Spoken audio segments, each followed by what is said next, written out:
live. I want to call this meeting the Buchanan Board of Education to order. All regular meetings have been posted on our district website and our central office in each district school building. Please sure you picked up a copy of this evening's agenda, which is available online. This is a meeting of the Board of Education in public for the purpose of conducting the school district's business and is not to be considered a public community meeting. There's a time for public participation during the meeting as indicated in agenda item E. If you wish to make a presentation to the board during item E, please fill out the Google form located on district website before item E on the agenda. I want to welcome everybody tonight to our first of two nights of superintendent interviews. Roll call, please. Mr. Lee. Here. Dr. Burnett. Here. Mrs. Ryder here. Mrs. Tobler. Here. Mr. Devlamic. Here. Mrs. Lush. Here. And Mr. Wentworth. Here. Adoption of agenda. May I have a motion, please?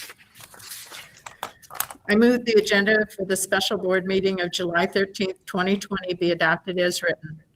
Second. Any discussion? Roll call, please. Mr. Lee. Yes. Dr. Burnett. Yes. Mrs. Ryder, yes. Mrs. Tobler. Yes. Mr. Devlamic. Yes. Mrs. Lush. Yes. Mr. Wentworth. Yes.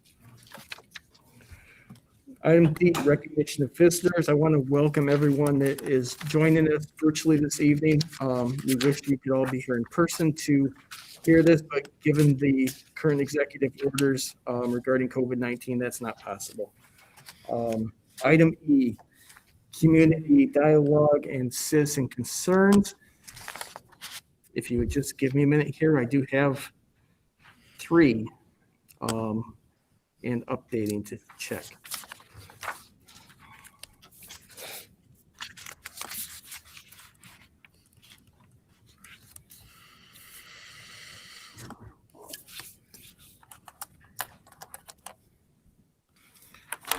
The first public comment is from Brittany Martin. She has two questions. Who's running the athletic department on a day-to-day and athletic operations now that the AD position has been eliminated? That's her first question. And question two, are you planning to cut athletics? I would refer her to Superintendent Donahue for any details, but at this point, we have not eliminated athletics, nor have we eliminated the athletic position. We are looking at a variety of issues within our budgeting process.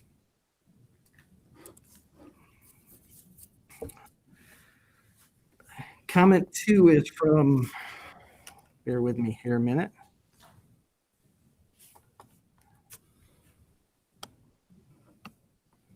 From Gary and Carol McKean. It is our understanding that the Buchanan school system has a fund balance of $3.8 million, which is greater than most school systems our size in Michigan. You are to be commended for this. We also understand the Buchanan school system is preparing to make cuts in the school budget for the 2021 school year and that the cuts have already been proposed by the outgoing superintendent. The question is, would it be wiser to take final action on the cuts as proposed by a superintendent that you have dismissed and who has no interest in the well-being of the schools, or would it be more prudent to act on recommendations from a new superintendent in which you have hired because you feel this person would be well-qualified asset to our school and would have to live with and work with the decisions being made, that have been made? Let us not rush into making cuts in personnel or programs until more is known and what actions are to be taken by the state. It would be unfair to the new superintendent to hand him or her a situation that could set him up for failure unnecessarily when this new person could have been involved in the decision-making for which, sorry, here I lost my spot.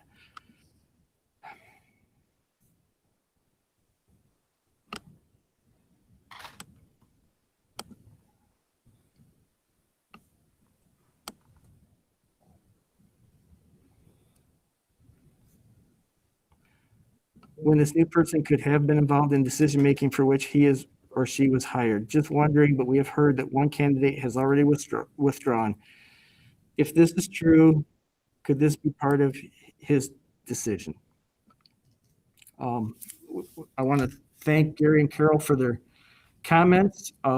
Yes, one candidate has withdrawn. I think their reasons are to them. And I can't speak to those. Certainly you've given us issues to consider there, and the budgeting process is an ongoing process. So we will continue to work at that and tweak things as we move along. Can I mention something? Sure. That the budget was required by the state, so we had to get it done. And that the new superintendent, once they're in, will have option and be able to have their input, and there's different amendment processes of, the whole process is constantly changing. So as we get information in, reference COVID, reference financing, the new superintendent will be able to make those adjustments. That's my opinion. Item 3 in public comment is from Bill Martin. He has a series of questions that I don't think we're going to be able to respond to tonight, but I'm going to read them. If a teacher tests positive, his concerns regard school reopening in the fall and COVID. If a teacher tests positive for COVID-19, are they required to quarantine for 2 to 3 weeks? Is their sick leave covered, paid? 2, if a teacher has 5 classes a day with 30 students each, do all 150 of those students need to then stay home and quarantine for 14 days? 3, do all 150 of those students now have to get tested? Who pays for those tests? Are they happening at school? How are parents being notified? Does everyone in each of those kids' families need to get tested? Who pays for that? 4, what if someone who lives in the same house as the teacher tests positive? Does the teacher now need to take 14 days off work to quarantine? Is that time off covered and paid? 5, where are they going to find substitute teachers who will work in a classroom full of exposed, possibly infected students for substitute pay? 6, substitutes teach in multiple schools. What if they are diagnosed with COVID-19? Do all kids in each school now have to quarantine and get tested? Who's going to pay for that? 7, what if a student in your kid's class tests positive? What if your kid tests positive? Does every other student and teacher they have been around quarantine?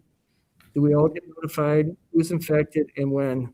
Or because of HIPAA regulations, are parents and teachers just going to get mysterious, may have been contact emails all year long?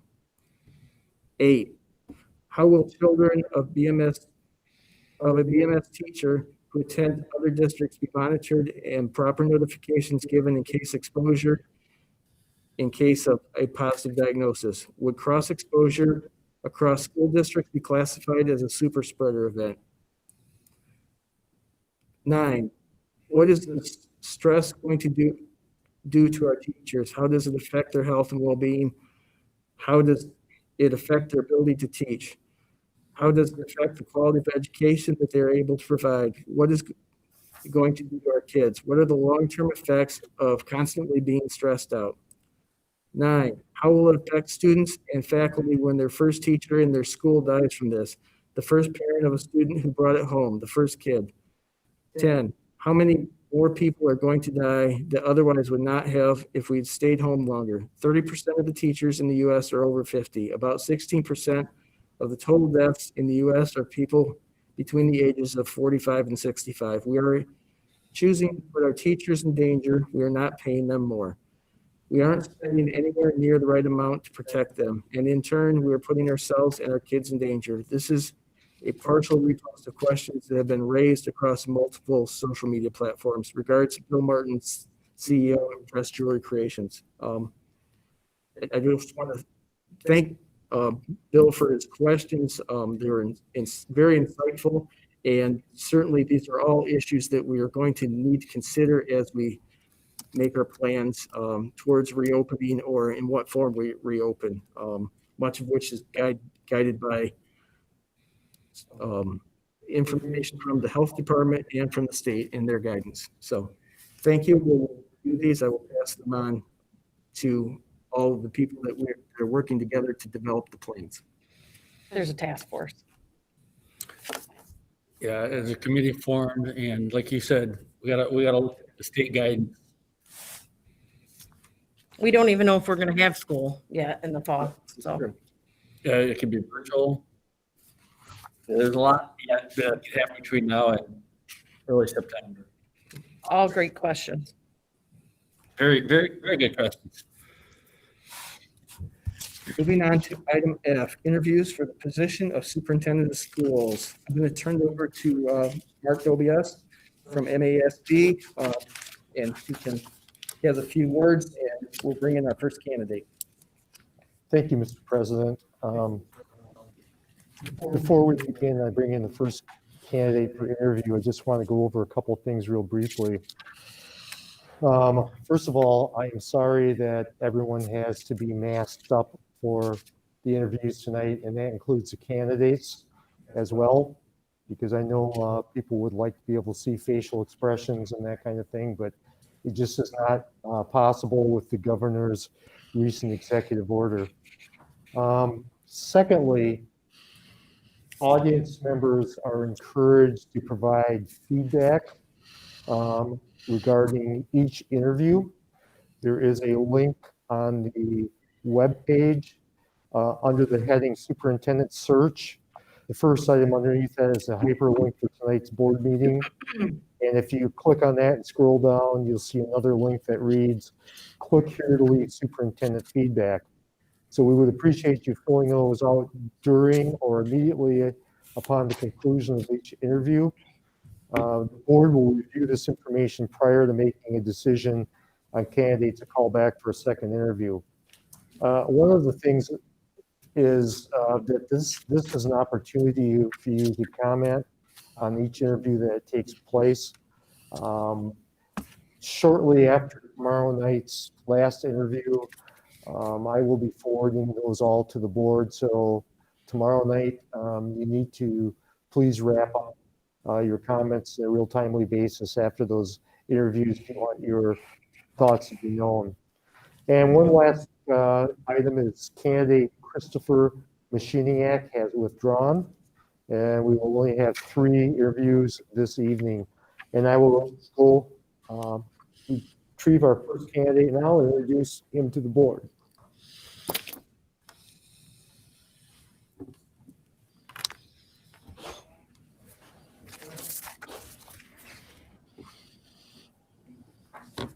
Members of the Board of Education, I'd like to introduce our first candidate, Mr. Brian Brown.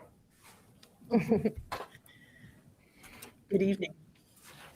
Thank you. Hi, Brian.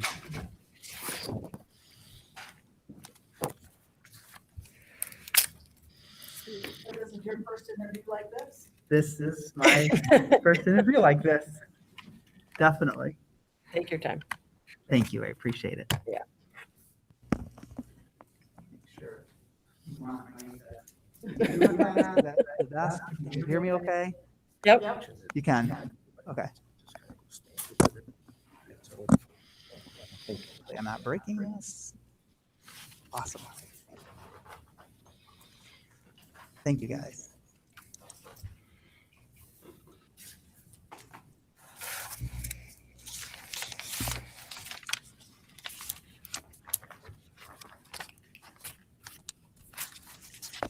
Brian, are you all set with? I believe I'm all set. Thank you. Okay, Sounds good. great. Well, on behalf of the Board of Education, our staff, and our community, I want to extend our welcome and appreciation to you for taking the time to meet with us today. We're excited to learn about your candidacy to become the next superintendent of our district. Our goal is to have you interview at your best and feel comfortable as best we can do in this time. We have questions for you this evening from various board members. It will take about 50 minutes for your interview. If you don't hesitate to ask for clarification on questions or to be repeated, as some have many cards. Obviously, the communication is a challenge here virtually. Even though we are in the same room, it's still virtual. With that, let's get started. And I have the first question. So, members of the Board of Education, had an opportunity to review your materials, but our audience members have not.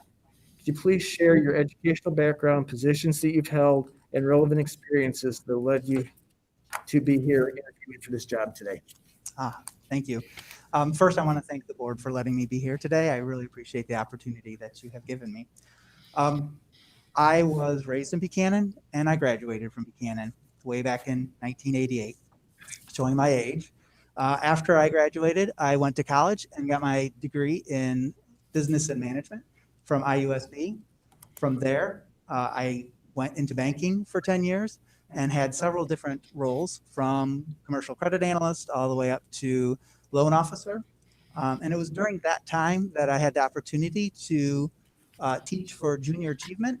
And also I was coaching volleyball at the time. And I actually became like, hey, I kind of actually like hanging out with the kids and actually having an impact. And it was actually a very good opportunity for me to experience another side of what I could do.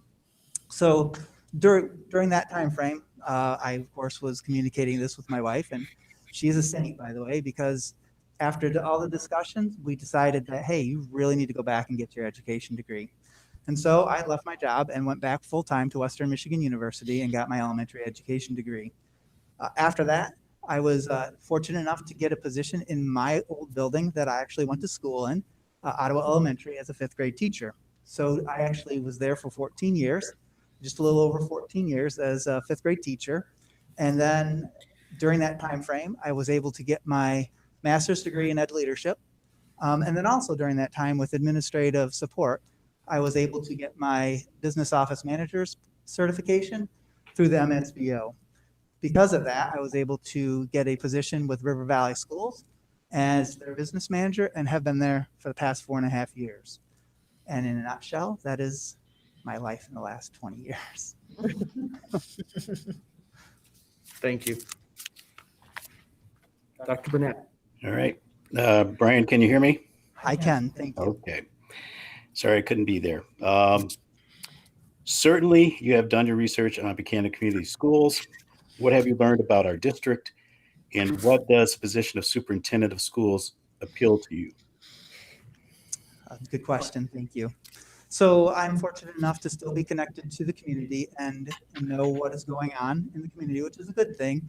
So I'd like to highlight some of the pretty awesome things that are happening here. You have the Buchanan Promise, which is what a phenomenal thing for our kids to be able to go and continue their education after high school and have a good chunk of it paid.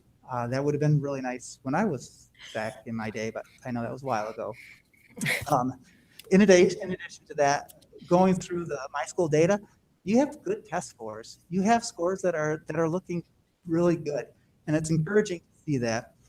In addition to that, the administrative team that you have here, the principals for certain, I hear all about them in other districts. So you have a strong leadership team there. And then quite honestly, you have a community that supports its students and its teachers. And there are a lot of different schools that would love to have the community support that Buchanan has. I'd be remiss if I didn't tell you that I also read the Dr. Lindley report. So there are definitely areas that we can definitely improve on. Communication being one of them is what it sounded like. Transparency being another one. Building trust. And those are all different items that I have worked very hard on in my careers in both teaching and as well as at River Valley in the business manager position. So because of those, I feel like I could be a good fit and help the Buchanan School District. Thank you. Mr. Devlami. School districts today are facing financial challenges, especially districts the size of Buchanan. Okay, just want to make sure. What has been your experience in budget development, monitoring the budget, and ensuring that precious funds and resources are focused towards raising achievement? Well, I feel like this is right up my alley, which is kind of nice because it kind of helps that I was business manager for the last 4.5 years. That's what I do. That's my primary job at River Valley, and it is to make sure that I take the budget and I actually meet what the board is expecting and wanting. So let me back up just a smidge so that way I can let you know about what the process that we are familiar with from our end. So what we do is we meet with the finance committee and we discuss with the board about where do we want to make sure that we're allocating our funds? What are our priorities for the upcoming year? And so when we meet, we make those priorities. And then after we have those priorities, what we do is I sit down with all of the building principals and all of the supervisors, and then we go over and get what do they need? How do they need in order to support that? So during that time frame, we're building the budget together as we move forward. Then ultimately, once I have met with everybody and we've gone through everything, it was me and it was the superintendent, and then we just sat down and we went through the whole process to make sure that A, we are not overspending what we have, and B, to make sure that we are meeting the needs of what the board has asked. So once we are done with that and the superintendent and I have finished all that, we are communicating with our supervisors and our building principals to make sure that they're aware of where we are. So there's no surprises by the time we end up presenting to the public or to the board about how the budget. So that's the budget process itself. Now, knowing that we're trying to make sure that you're focusing money towards kids and making sure that we're raising student scores and stuff like that, achievement, then you have to make sure that we are looking at salaries make up 80% typically of budgets. So we want to make sure that we are allocating salaries to that area that is going to end up focusing on the students and helping the students become better and more prepared for whatever they're going to be facing, whether it be a test or some life obstacle or anything like that. So with that being said, the budget is, and I know that I'm really bringing it down into a short 2-3 minute, because it's way more complex than that, and I apologize, but I want to make sure that I don't go too much. The budget tells you what you are spending your money on. If you look at a budget, you will know what the priorities of a school district are. Thank you. Mrs. Leish. This is a two-part question. What experience have you had using technology as an instructional tool and a management tool? Thanks. Well, I'm going to be pretty certain that most of us have become really familiar with Google Meet and Zoom lately because, my goodness, which only shows that we have to be flexible, and that's a pretty good thing for educators to know that we're flexible. In addition to using video conferencing, fortunately I did teach a little over 14 years, so I do have good feel for some of the technology that is out there. So we have screeners that like Ames Web and Delta Math, that I'm familiar with. We also have NWEA. We also have, which I have also used. We also have other programs such as Edgenuity that I am familiar with. There's Schoology, there's Study Island. There's a lot of different software out there that are, from an instructional standpoint, that can be used. MobiMax. Some of the ones that I've been dabbling with, but I am not 100% certain and I'm not 100% comfortable with yet, are Edpuzzle, which is out there, and also Jamboard, which is out there. I've seen examples of it, but I've not been able to master that yet. So they're all great instructional tools that our teachers can certainly use. From a management standpoint, for certain, Skyward is definitely one of them, from both the HR perspective as well as the finance side. Power School, the whole Power School system, from Messenger all the way to the student information system, everything together. And then we use Standards for Success, and so there's familiarity with Standards for Success from an evaluation standpoint. And then purely personal on my part, I am a huge Excel fan, but that's just because I like numbers and Excel is a great program. So, thank you. Thank you. Mrs. Ryder. This is question number 5. Raising achievement levels for students continues to be our district's focus. Describe your experience in implementing a guaranteed, viable, and rigorous curriculum following state or national K-12 standards in the PLC model. How would your instructional leadership ensure administrators and teacher teams use authentic assessment, the data from those assessments and other strategies to ensure that classroom teaching and learning practices are impacting all students' learning. Oh, got it. Got it.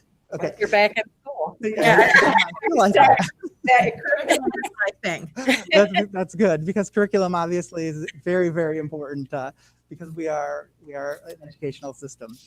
So I'm going to go back just a little bit because Dr. Vanderlaan had created vertical teams when she had first started, and so I was one of the math vertical chairs that she had, and that was probably the most eye-opening experience that I have had in an education system because I knew my 5th grade material really well. I knew my 4th grade material. I knew my 6th grade material because I knew what was going around both sides of what I was teaching.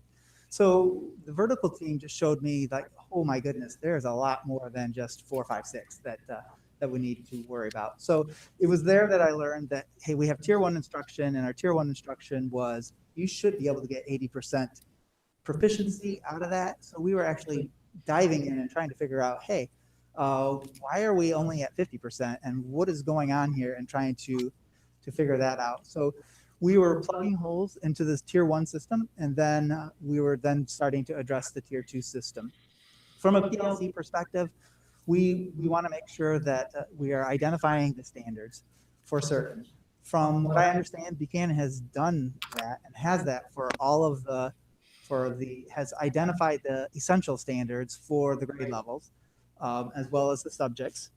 So that then leads to primarily trying to do like common assessments and making sure that everybody is at a grade level. Let's say you're in 2nd grade, you are taking the same test, so that way you can compare data the same and find out where are the holes, where are we struggling, what is our curriculum missing, and then taking that information, and then you go to, all right, what are you going to do with the people who know the information, and what are you going to do with the people who don't know the information? So the students that know the information don't just get pushed off to the side. You give them enrichment activities that will end up helping them. And then if you have those students that don't, you are doing RTI, a response to intervention instruction, to try to help those students that are struggling with a particular subject. And typically that sometimes looks like you go back a grade, so that way you can reinforce ideas, and then it will make that easier. As far as authentic assessments, you definitely are certainly, it's not multiple choice. You're not doing true or false or multiple choice. You are doing something that is that they have to try to figure out and solve and work on, whether it be a hands-on project or just a written essay or something similar to that. Did I get everything? I think we've got it. That makes me happy. There's a lot of stuff there. It's an important issue, that's why. Thank you. Mr. Lee. Yes, I also have a two-part question. Why would you consider leaving your current position for a position as the next superintendent in many schools? And why do you feel you are ready to make the move to the superintendent's position? So both very, very good questions. Quite honestly, I love the position that I'm in right now. I have a great position. We have great rapport. We have great trust. We have great communication between everybody in our position. There's only one position that would get me to leave the position that I'm in right now, and that would be the superintendent position here at Buchanan, because Buchanan is my hometown, and I always want what is best for my hometown. And if it's something that I can do to help my hometown, I will do whatever I can to help my hometown. With that being said, it is, like I said, I have a great relationship at where I am right now. I just feel like the superintendent position is almost like a dream job that I would like to do, that's the only one I would leave for. So for the other reasons, the other part of your question, I'm sorry, the list of what was put out on the website as to what you were looking for a superintendent. You were looking for committed to students and staff and administration. All of the items that you had listed are all of the ideals that I I 100% agree with and try to live by. So it was really nice and really confirming to me that yes, I definitely should go for this position because it is right up what I believe, which is why I feel like I'm ready for that position. Thank you. Thank you. Mrs. Tobler. I am. Is it a 5-part question? Okay, thanks. What experience do you have in developing a culture of mutual support and appreciation of making a school a place where kids want to learn and staff members want to work? Okay. So I'll give some examples of what I deal with right now at River Valley. So and this just goes to the point of what the culture is like there and that we have developed there, which is a great culture. We have done reduction in budgets, we've done reduction in staff, and then we have also frozen pay for this upcoming year. And through the whole process, there has been it has been very cordial, very open. Everybody understands. And the reason why they understand is because we've been very upfront about what we are facing, what is going on, and how we are addressing it. We've asked for input, we've asked for any ideas that anybody else might have.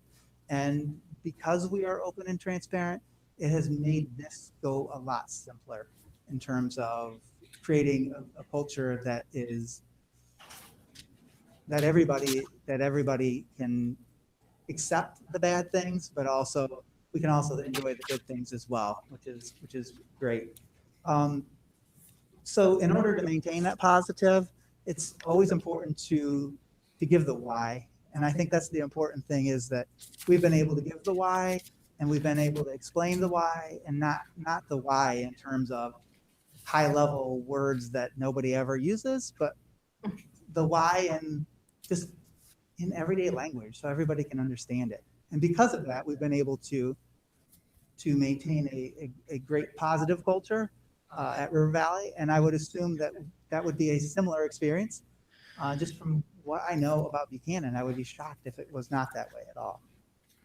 From a personal standpoint, in my 14 years of teaching, I would feel confident that any of my students, any of my staff members that I work with, any of my parents would probably say that I had a similar culture in my classroom as well. Thank you. The next question is mine. How have you been an effective communicator? Give me some specific examples. What are some of the key strategies a superintendent should use in communicating with various audiences? Well, communication is important. We know that for certain. Let me give some examples of what I am doing right now. So currently I'm the interim superintendent at River Valley Schools until the 20th of this month, because that is when our new superintendent will be starting. And so what I do is I do weekly newsletters to my board members to make certain that they are in tune with what is going on across the district. Basically, I want to make sure there are no surprises to any of them at all. In addition to that, I actually meet with the board president once a week, and we actually meet for breakfast, and we just go over issues that not only he thinks that we need to be looking at, but also items that I come across as well. So the reason why there's so much of this is because there's a lot going on right now. There is so much change happening. So it's important to not only communicate, but it's important to communicate in a timely manner. So because of the 2 weeks or every week that I send out the newsletter, there's so much information that is even happening within just that newsletter that it ends up being 2 to 3 pages long. That might just be because I write too much, which could possibly be part of it as well. So then that leads also to when communicating with other audiences. Similar items. You got to be open. You have to be transparent. You have to make sure that you are letting everybody know what is going on in a timely manner. Because like right now, there's so much going on. And so many people have a lot of questions. It's better that the information actually is coming from you than people making stuff up, and then who knows where that goes from at that point. Thanks. Thank you. Back to Mrs. Tobler. Please describe your leadership style. How does that leadership style work in the day-to-day operation of a school district? How would you describe yourself as having a proactive or reactive style? That was more than one. It's two. We're good. So if we are going to lump leadership styles, it would probably fit in the more of the transformational leadership style if you're actually going to be looking at the actual inbox definition. But I don't believe necessarily that leadership is one box and that's what everybody is, because I think at any given moment you are actually going, I'm sorry, my mask keeps falling down. You're actually going to be going from one leadership style to the next, depending upon A, who your audience is, and B, what you have, what you're presenting and what you're dealing with at the time.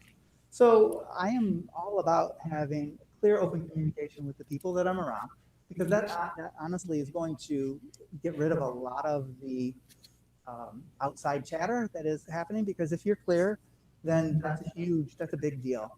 I'm transparent, I'm ethical, because if I can't be ethical, then I don't want to be in this position, because I have to live with myself. Ultimately, I am approachable, and so that allows people to come up and talk to me, and that's good, because I want people to be able to talk to me, because with leadership style, you have to be able to listen as much as you speak, twice as much as what I was told when I was a kid, so that's important. So it's important for me to make sure from a leadership standpoint that I am explaining the big picture. If the big picture is communicated to everybody and I am living the big picture, I am showing the big picture, then I think we as a district are starting to recognize and also moving forward in the same direction is the goal, of course. If you're not moving in the same direction, then that's another category where we're going to end up having to assess what the heck is going on and figure out how to fix that and then move forward with the big picture. Thank you. Thank you. Dr. Burnett. Okay. This is question number 10. It is essential that board and the superintendent are on the same page and together are a high-functioning, effective leadership team. Briefly describe what you see the role of the board and the role of the superintendent. And what do you see as the key elements of a great board-superintendent relationship? Thank you. That's an important question. So I'm going to draw on my experience a little bit. So I sit on the board for Honor Credit Union, and I feel like we are a pretty high functioning board there. So we actually work with the CEO at Honor Credit Union, and we're a team. So the communication back and forth is pretty consistent, and we are never ever surprised.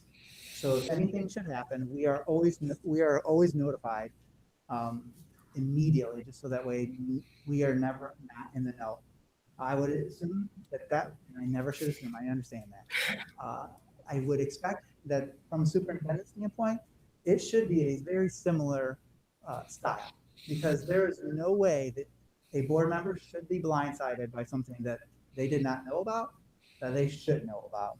So with that, the superintendent and the board have to be communication, have to be a two-way communication, similar to what I had mentioned with the newsletters once a week from an informational standpoint.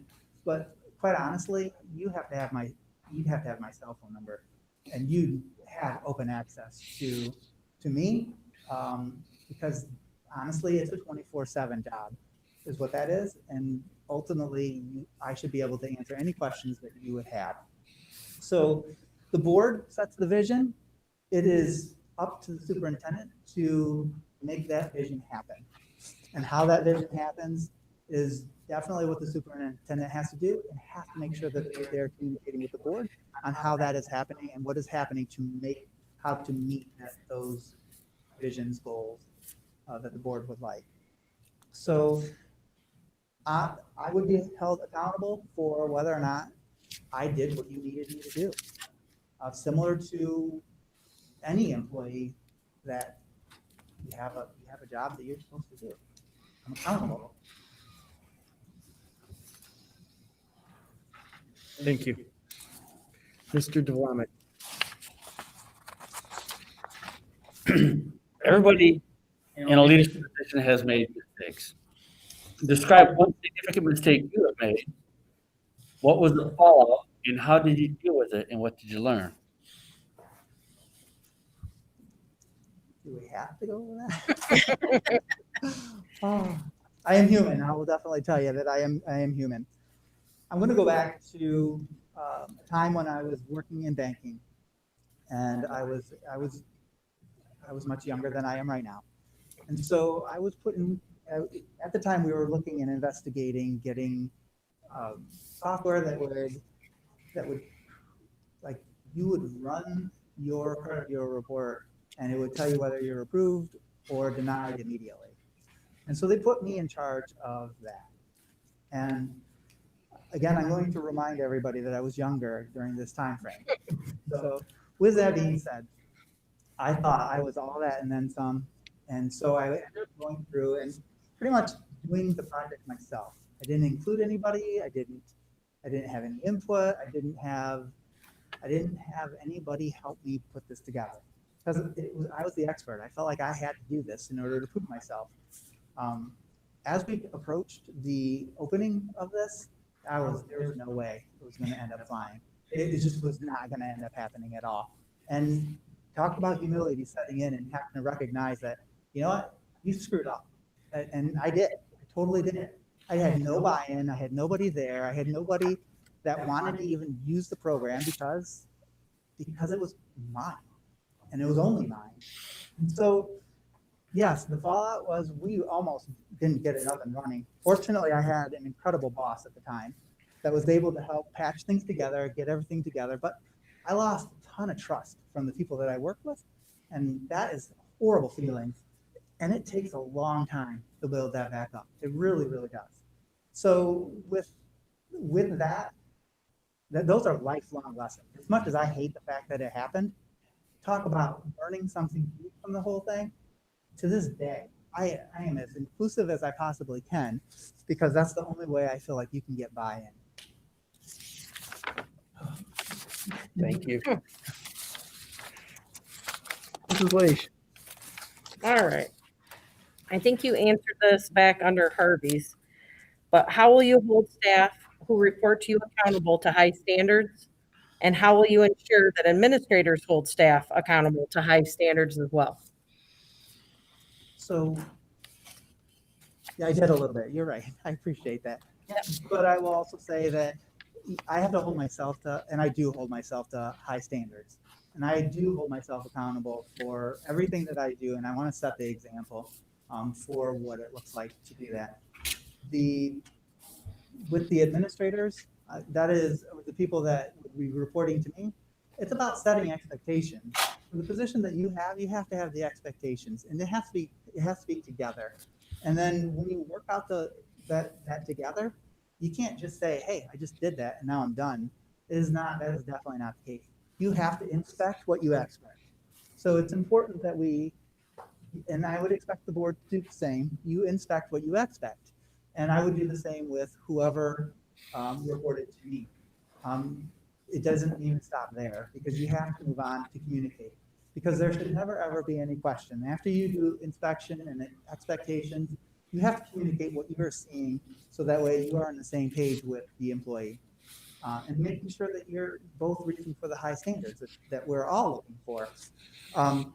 So when we're doing that, and as long as they are communicated to, then there should be no surprises when it comes time to do evaluations and such like that. Never should ever be. I have the fortunate opportunity. My superintendent was always giving feedback. I was never ever surprised. It was a great example for me to be able to follow and be able to hopefully emulate one day. I would expect from the administrators and the people that report to them, I would expect them to follow the same principles. We have a robust system already, a system in place. We have to make sure that we're documenting, we have to make sure that we are putting good information into the system. Because if you don't, you only get what you put in. If you put in garbage, you're going to get garbage out. You have to put good information into the system. Last but not least, I'm sorry. I just want to make sure that everybody knows these have to be measurable goals. They can't just be abstract. I'm going to be happy today. And there's no way with a mask for us to see that we're happy or anything like that. But they have to be measurable goals. Thank you. Thank you. Thank you. Mrs. Ryder.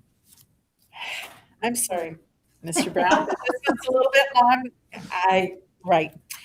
Schools may have to quickly develop outside-the-box responses to crises.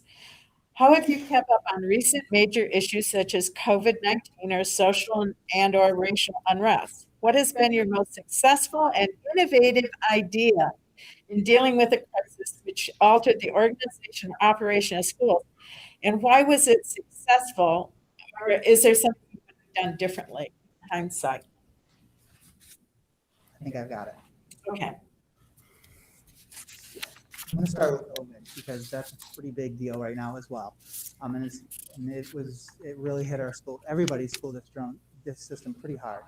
So working with the continuity of learning plan that was put together, it was determined there's a big pocket of students that do not have access to internet, and they also do not have cell coverage in the areas that they live because it's a very rural area. So we immediately saw a problem. And so we addressed it by saying, hey, you know what? We can give e-learning to people that have access to internet. And so we provided Chromebooks to all of the students that had that. And then we had to provide packets to everybody that did not have it. So we gave them self-addressed stamped envelopes to make sure that, hey, here's your packet, delivered their packet. And then what we did was we had them mail it back to the school. And then so each week we would be getting, and that was pretty successful. But from an academic standpoint, it is still not the same. There's still a digital divide that is happening right there. Because if you have internet, you have access to so many more resources than you do a packet that is sitting in front of you. So that is the challenge that we have been working with, trying to solve and try to being able to figure out what to do. Right now, some of our ideas, such as putting Wi-Fi on buses, making sure that all the parking lots are Wi-Fi accessible and such, are great and everything. But even then, it still lends itself to problems. So these are all hindsight 2020, figuring everything from the past. I mean, even then, who likes to do homework or do any work from a car? I mean, it's still not the same as being in your own home and using your own internet and Wi-Fi and making sure that you can do your work. So with that, we have not completely solved it, but we are still continuing to solve that. From moving from that continuity of learning, we are now working on building the roadmap for winning schools. And that is another undertaking that has to take place. So right now, we are meeting with all of our principals. We have union staff that are coming in. We have family mental health experts coming in so we can meet as a group to help put together this plan. Sorry, my mask is still. So with that, I mean, we're just trying to make sure that we are getting all of the stakeholders involved that will help us build and make sure that the plan is viable and successful. And we're in the beginning stage of that. And we know that we have until August 15th to make sure that it's approved by the board. So that's one of our top priorities right now. From a budget standpoint, we have cuts that are happening into our budget. We do have a one-time fix that is theoretically going to be there. I haven't seen it happen yet, but I mean, theoretically, they're supposed to be taking away some money, but they're going to give us a one-time, hey, here's a double that. But then that's only one time. So we don't know what that's going to mean for the future, because what happens if sales tax doesn't get used? And so I promote people to buy Michigan because we need the sales tax so that way we can fund our schools a lot better. And then I know that I'm running out of time. I apologize. From a diversity standpoint, so a lot of this is happening after school was not in session. So schools did not have an opportunity to address that at that time. It has been simmering, it has been building throughout the whole time frame. I would suggest from an outside the box standpoint that this is not just a school problem, and maybe the school needs to help spearhead something with the community and the school together in order to address the issues, because we want to make sure that the issues are being addressed from all walks of life. Thank you. Thank you. Mr. Lee? What are the most important first steps a superintendent can take when starting a new district? So outside of meeting with the board, because you would be my boss, and knowing what the roadmap that you would want laid forward and the vision that you want to make sure that is happening, I think it's really important that that I be visible. Not only visible, I need to be able to listen. And then on top of that, I need to understand what your current procedures are, because I'm not going to come in and try to change something that's working, because that would make no sense at all. So making sure that I'm visible, making sure that I am listening to people and understanding the current procedures that are taking place. I think it's important also that I engage community and school leaders, because while the school is very important, we are a community ultimately. And so it's important that I address both, not just the school leaders, but also the community leaders as well. Thanks. Thank you. Okay.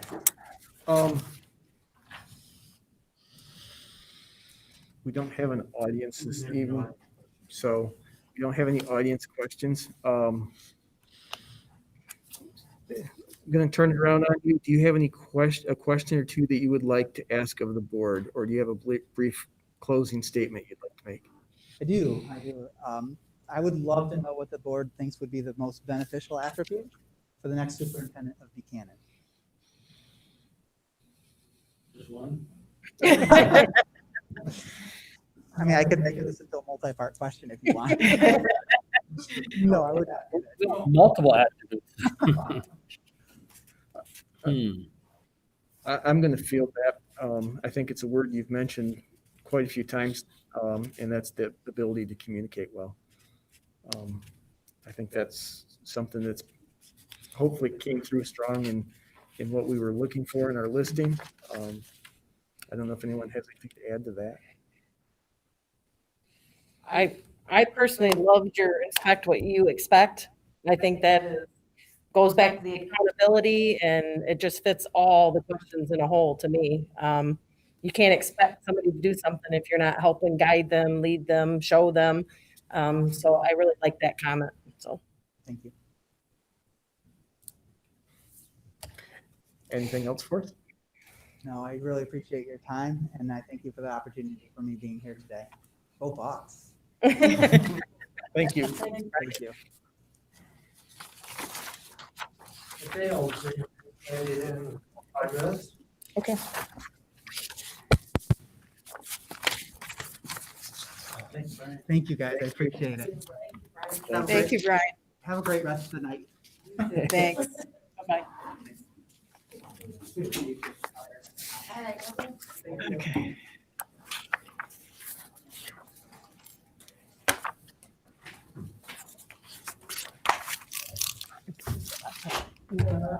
It's just, Got it. Check.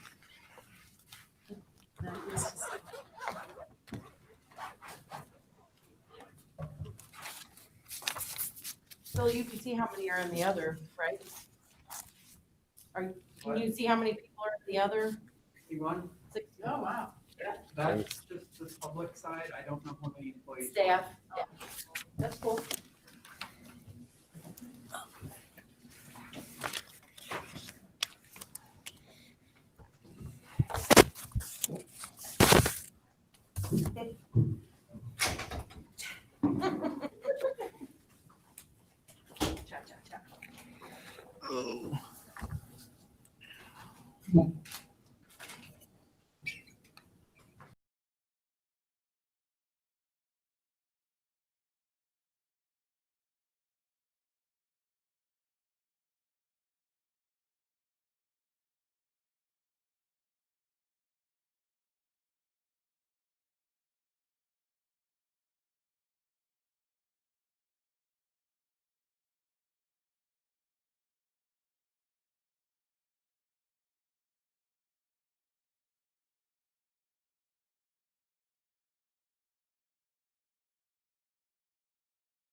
Members of the Board of Education, I'd like to introduce our next candidate, Mr. Brandon Wagner. Hello. Headphones.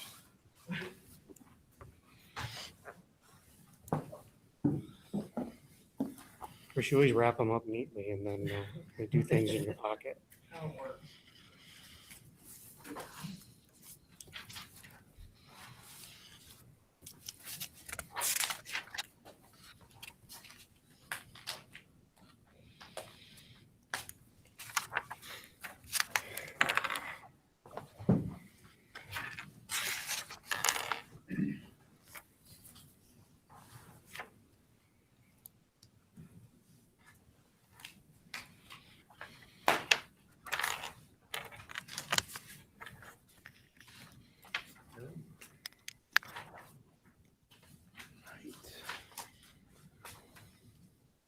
Okay,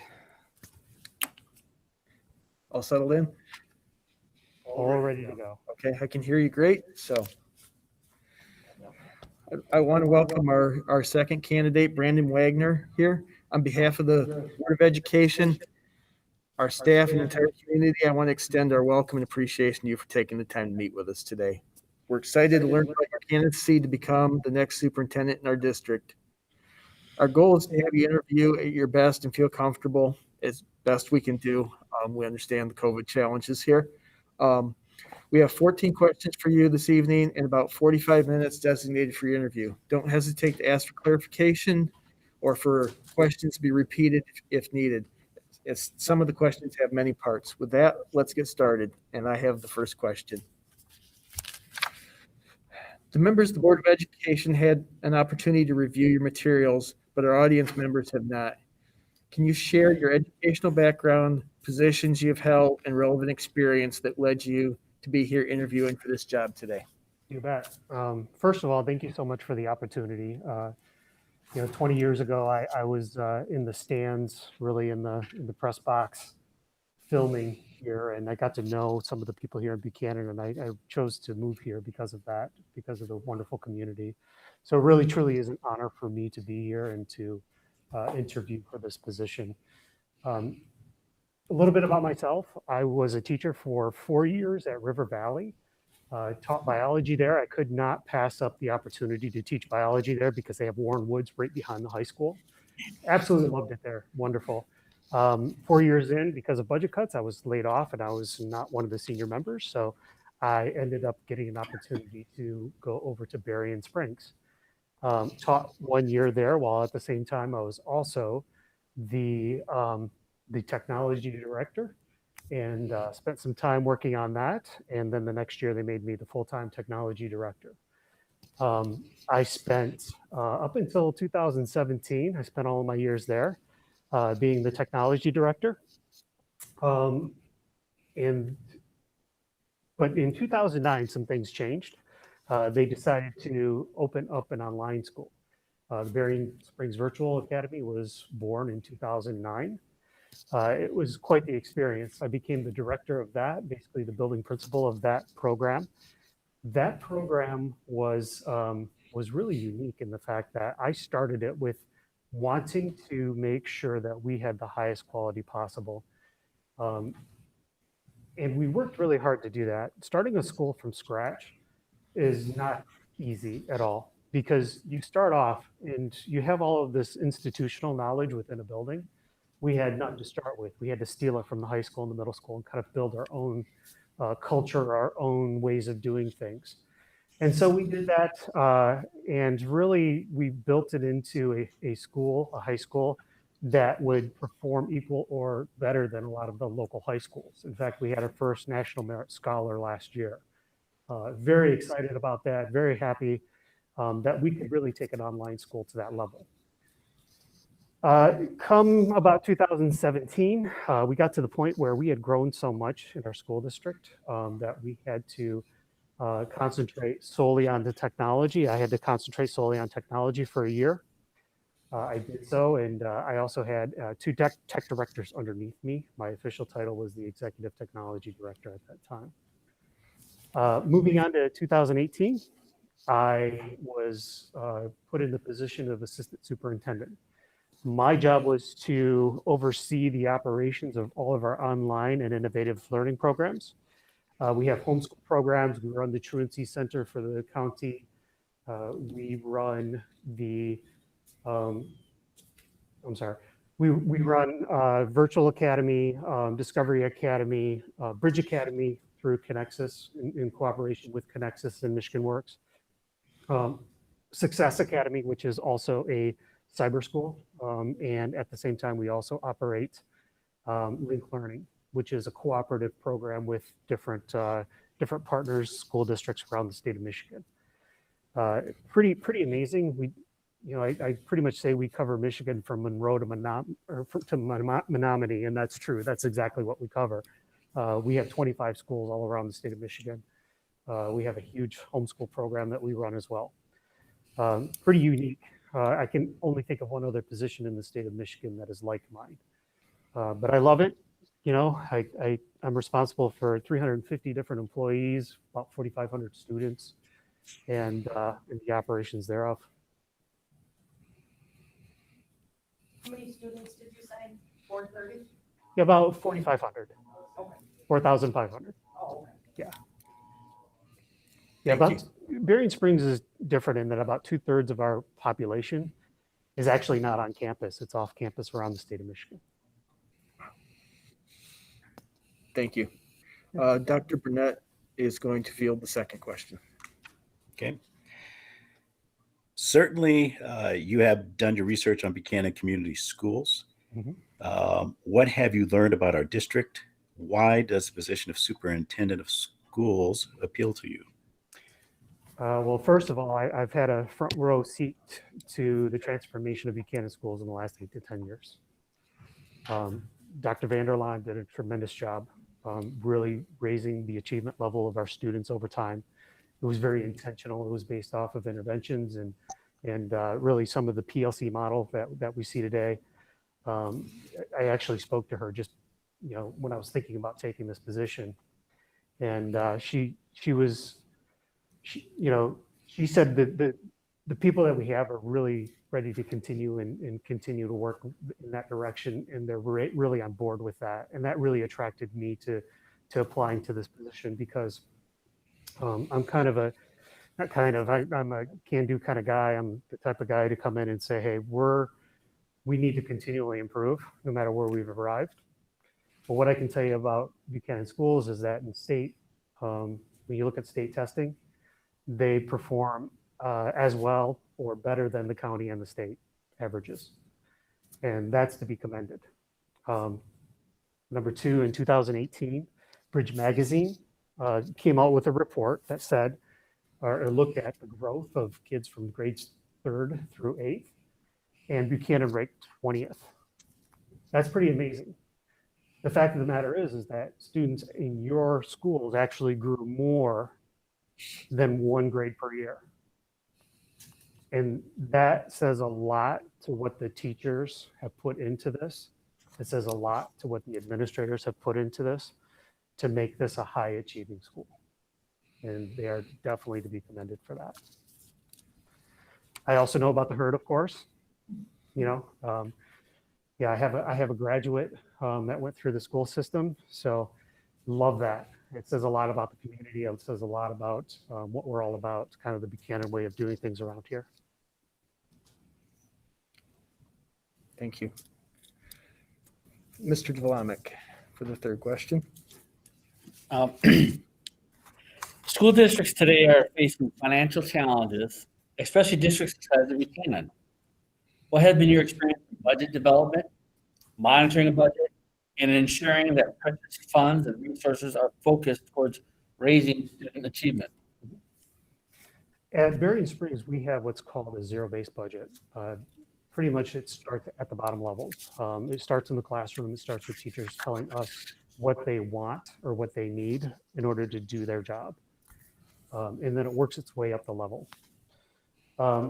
That's worked really well for us over the years. I am responsible, of course, for my particular area of the budget, about $22 million, and all of the operations that take place. In fact, for my budget, it actually has to come in revenue positive. In other words, the revenue has to be higher than the expenditures, because what we do is we bring in money from around the state and we bring it back to our campus.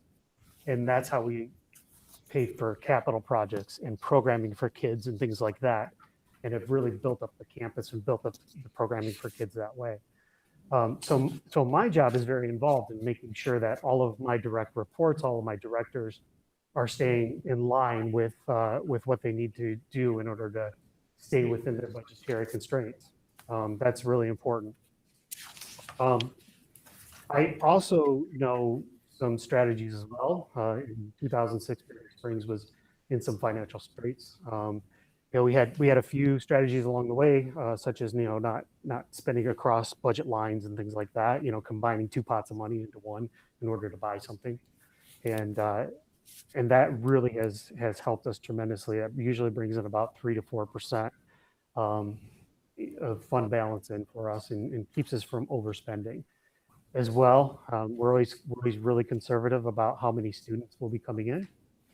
And we look really, really realistic about how any kind of budget cuts or funding from the state come in. In fact, we try to overcompensate a little bit. So the cuts that are coming this year, we overcompensated a little bit and said, instead of looking at 650, maybe we're looking at 700 or 750 cut per student. That way, we feel like we're going to be in good shape when we actually look at the budget in reality. And we'll come in under promise, over deliver. Good. This is a two-part question. What experience have you had in using technology as an instructional tool and a management tool? Well, that really is my wheelhouse. Online learning, blended learning in the classroom, that type of thing. So my experience has been specifically working with teachers in the classroom, as a classroom teacher as well, teaching them to how to take technology and use it to their advantage where it works the best. I believe that if we have a teacher who does an amazing job teaching reading, but doesn't use technology, don't fix what's not broken. Okay. We need to keep in mind that teacher is doing an amazing job, and forcing somebody to throw technology in there and taking away their talent is not always good. But at the same time, our guardrails for our teachers are this: we should not walk into a classroom every single day and never see technology used. But at the same time, we should also not see technology constantly used where kids are always on the computer.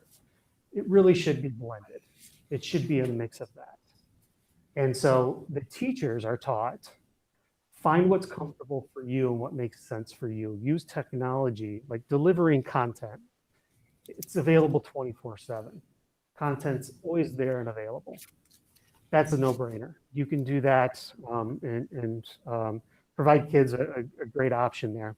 But some things are just better done in person, period. So my experience has been really guiding Berry Springs along, getting them kind of prepared for this moment in some ways, I guess, and really getting us to the point where our teachers feel comfortable in the use of technology. We also have a one-to-one, by the way, K through 12, pretty strong one-to-one, and that helped us out too when we had to convert to online learning. Management-wise, huge believer in collaborative software such as Microsoft has a version of this, but we use Google quite a bit at Berry Springs in collaborating on documents and that kind of thing. As well, with some of my direct reports, I will use project management tools and that kind of thing to keep track of all of the different things going on and making sure that we all know when the due dates are there and exactly what is expected of them as we move through the project. Thank you. Thank you. Mrs. Ryder. This is question number 5. Raising achievement levels for students continues to be a district focus. Describe your experience in implementing a guaranteed, viable, and rigorous curriculum following state and national K-12 standards in the PLC model. How would your instructional leadership ensure administrators and teacher teams use authentic assessment, the data from those assessments, and other strategies to ensure that classroom teaching and learning practices are impacting all students' learning? Okay. It comes a lot down to culture. We need to make sure that we're all on the same page when it comes to the use of PLCs and the why part of it. Really, it's all about feedback. That's really the most important piece when it comes to student achievement and keeping those high standards. What we need to do is we need to make sure, that the students know exactly what it is that they're supposed to be learning and why. We also need to make sure that teachers and students understand really what should happen if those kids don't perform on those particular assessments. We need to know basically all of the data in order to understand exactly how kids are performing and be able to come together as a group and pick it apart. My experience has been this, really for elementary schools, especially in smaller schools like Berrien Springs and Buchanan. Elementary schools are great for PLCs. Works perfectly because you have 3 or 4 classrooms that are in sync with each other, that are pacing with each other along the way. So you can continually look at data along the way and have conversations about kids and about performance and that kind of thing. Look for weak spots and go after those weak spots. That's incredibly important. But in smaller schools like Buchanan and like Berrien Springs, it starts to get a little different when you hit those levels, because you have a lot more singletons. They're called singletons. Basically, if I'm the biology teacher at Berrien Springs, I'm the only biology teacher. So it's not like, I have somebody who's pacing with me or anything like that I can have conversations with. When you go to online schools like mine, it gets even crazier, because not only do you not have more than one biology teacher, but you may have one biology kid who is at one spot and another biology kid who's at a completely different spot. It's totally individualized. And so what we do is we have what are called caseload meetings. We get together, we take a look at each individual student and have conversations about each individual student. And the reason we do that is because we want to know exactly where they're at. We want to know how they're performing. And if there's some kind of solution that we can bring to the table for that child, we will do so. It's very much like being a doctor and diagnosing a problem and bringing the medicine to the child to fix the problem. That's what we're all about. So for us, number one, you got to make sure the culture is there, because the last thing you want is just simple compliance, because those feedback loops don't happen with just simple compliance. They got to believe and want to be a part of this feedback loop that happens. Thank you. Mr. Lee. Why would you consider leaving your current position for a position as the next superintendent of Buchanan schools? And why do you feel you are ready to make the move to the superintendent's job? Okay. Really for the most part, my position has been very much like a superintendent's position over the last couple of years, especially in the way of how many students I manage and managing their learning and making sure that the curriculum pieces are there, that kind of thing.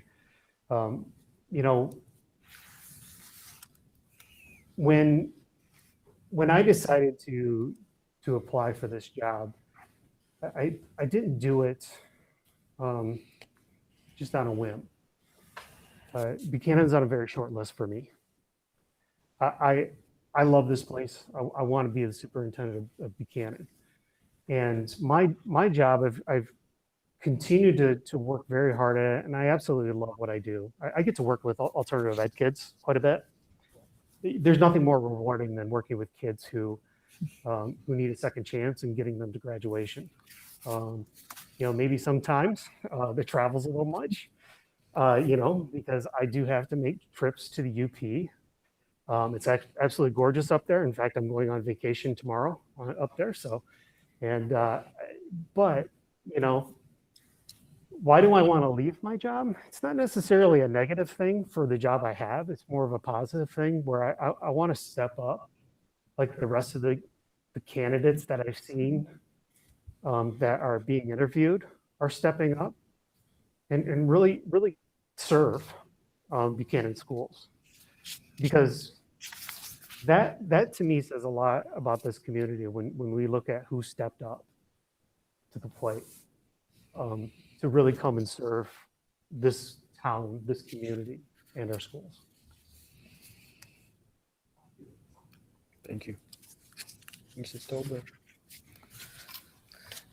What experience do you have in developing a culture of mutual support and appreciation, of making a school a place of where kids want to learn and staff members want to work? It really comes down to a couple of things. Number one, trust. They have to trust you. They have to know that you're honest. People want to be a part of a team, by the way, a winning team. It's just a part of human nature, and they want to build something. It's just the way we humans are. And so what you have to do is you have to, number one, listen. You have to go, you have to talk to people, you have to get in the classrooms, you have to listen to what their opinions are. That's been really important in what I do. That's why I travel so much. I want to go to the centers and I want to talk to the center directors there and the teachers and the parapros.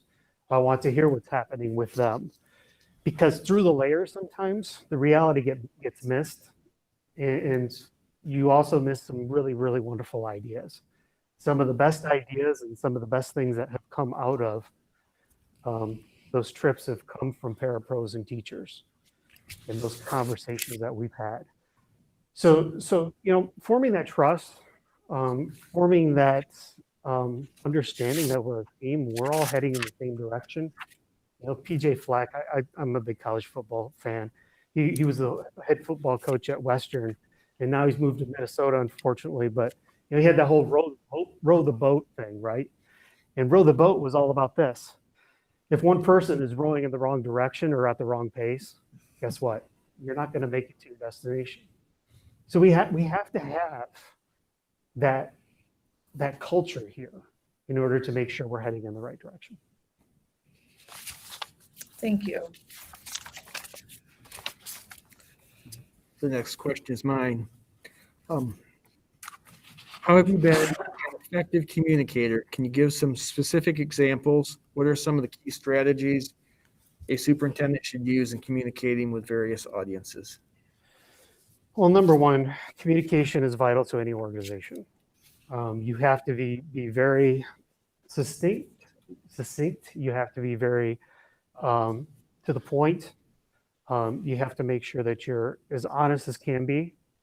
One of the things that I do an occasional, more like monthly, YouTube video for my folks, because we're so widespread out throughout the state. And so I do a YouTube video and I talk about some of the different things going on, and I give thank yous and make sure I give a little bit of rah-rah, but it's some reality mixed in at the same time. When it comes to, communicating with parents, that's the exact same kind of thing you do. You talk a little bit about what's going on in the schools, making sure a lot of positive stuff is thrown in, but at the same time, making sure that some of the business pieces are also thrown in.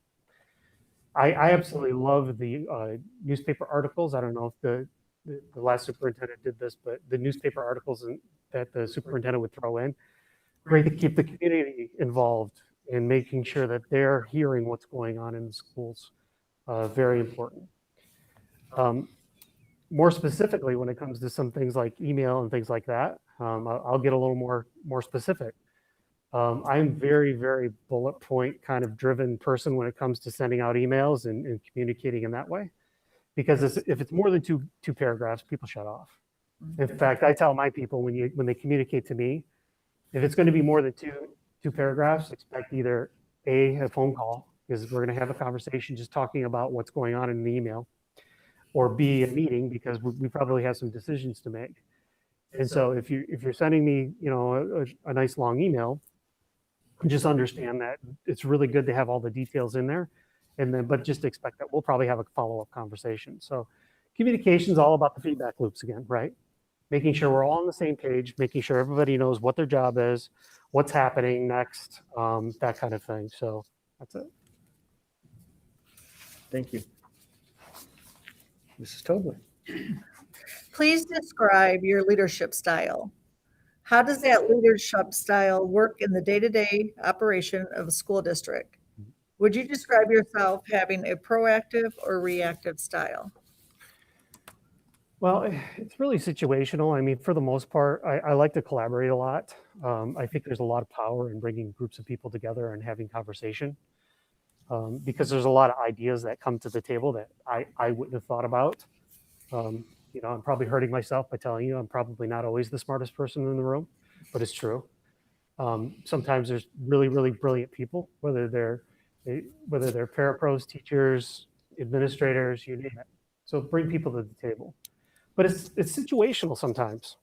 Some decisions are teacher decisions. Some decisions are administrator decisions. Some decisions are the superintendent's decisions alone. And sometimes the superintendent has to really kind of trump or veto what comes from the teachers or from the parapros. Shouldn't happen often, but occasionally you have to be the leader and say, no, this is really the way we have to do it, and this is how we have to move forward. That's part of the job. That's an important part of the job. And those times are critical when you have to say that. But delivering it in a way that, you know, acknowledges the ideas of others is the important piece of that. Making sure everybody knows, hey, by the way, I think that's a really, really great idea. However, unfortunately, we can't move in that direction right now. What was this? I'm sorry, I think there was a second part. How would you describe yourself as having a proactive or reactive style? Yeah, proactive for sure. I always have a plan B. I am constantly thinking about, you know, 7, 8 steps ahead. I played pool as a young man quite a bit, and so you always had to think about your shots a few shots down the road. So for me, it was always about, you know, making sure, and it still is about making sure that I'm looking at what the different scenarios are down the road, looking at different directions that we might be able to go, and being proactive and making sure that we're prepared. This, you know, switching from in-person learning to really to online learning this past March was one of the things that is a good example. For me, I built the infrastructure of Berrien Springs. I built up the knowledge and skills of the teachers throughout. Sorry, my mask is falling off.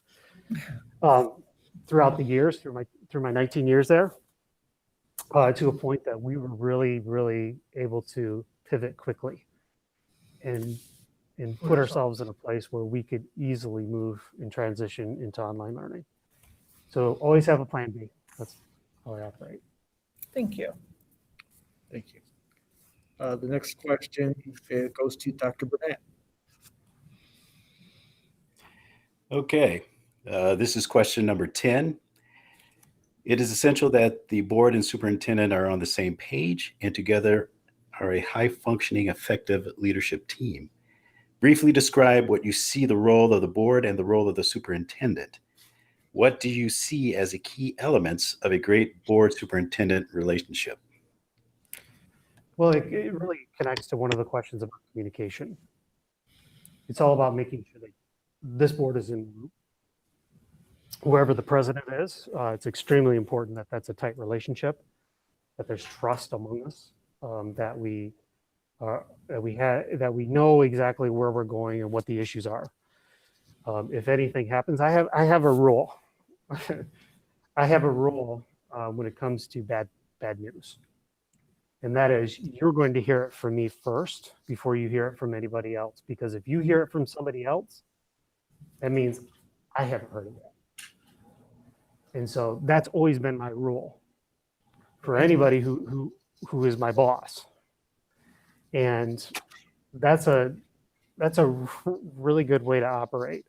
It saved me many times by by making sure that nobody else it comes to my boss first. So building that trust, having that really, really good communication with the board president is extremely important. And by the way, back to the communication piece as well. It's not a bad thing to deliver bad news sometimes. In fact, you know, if you let people know the reality of things, it builds that trust over time. Because we're going to get in board meetings if I happen to get this position, and we're going to have some really, really good things to talk about. But occasionally there's going to be news where I'm going to say, hey, you know what, we didn't do as well here, and we need to get better. You know, one of the most freeing things of one of my former superintendents ever told me was this: is you know, I was sitting there and we were being very innovative, but there was a foreign language software that we were using, a platform we were using, wasn't getting the job done. I felt really bad. I felt awful because I had made the decision to go to it. He said, well, stop using it. Go to something else. He said, don't ever feel bad about innovating and moving forward, but never make the same mistake twice. And so, you know, it's having that ability to be able to be open with each other and know that we will work very hard to do the best we can. But occasionally we will fall short of that, or things may happen within the schools. And I'm going to be dead honest with all of you. That's the important piece. Thank you. Mr. Duana.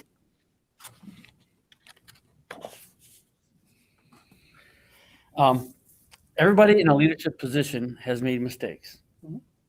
Describe one significant mistake you have made. What was the fallout, and how did you deal with it? And then what did you learn? Okay. Well, that's a really good question. That's a hard question, but I'm going to tell you a story. It was when I was a young administrator, a technology director. I was a teacher. I started off as a teacher. I had, other than some educational technology classes, I didn't have a whole lot of training when it came to the boxes and wires. Now I could probably keep up with Phil a little bit and have conversations with him.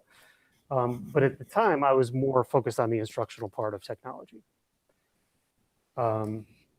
There was a backup system, and I did not realize one backup existed, and I should have known.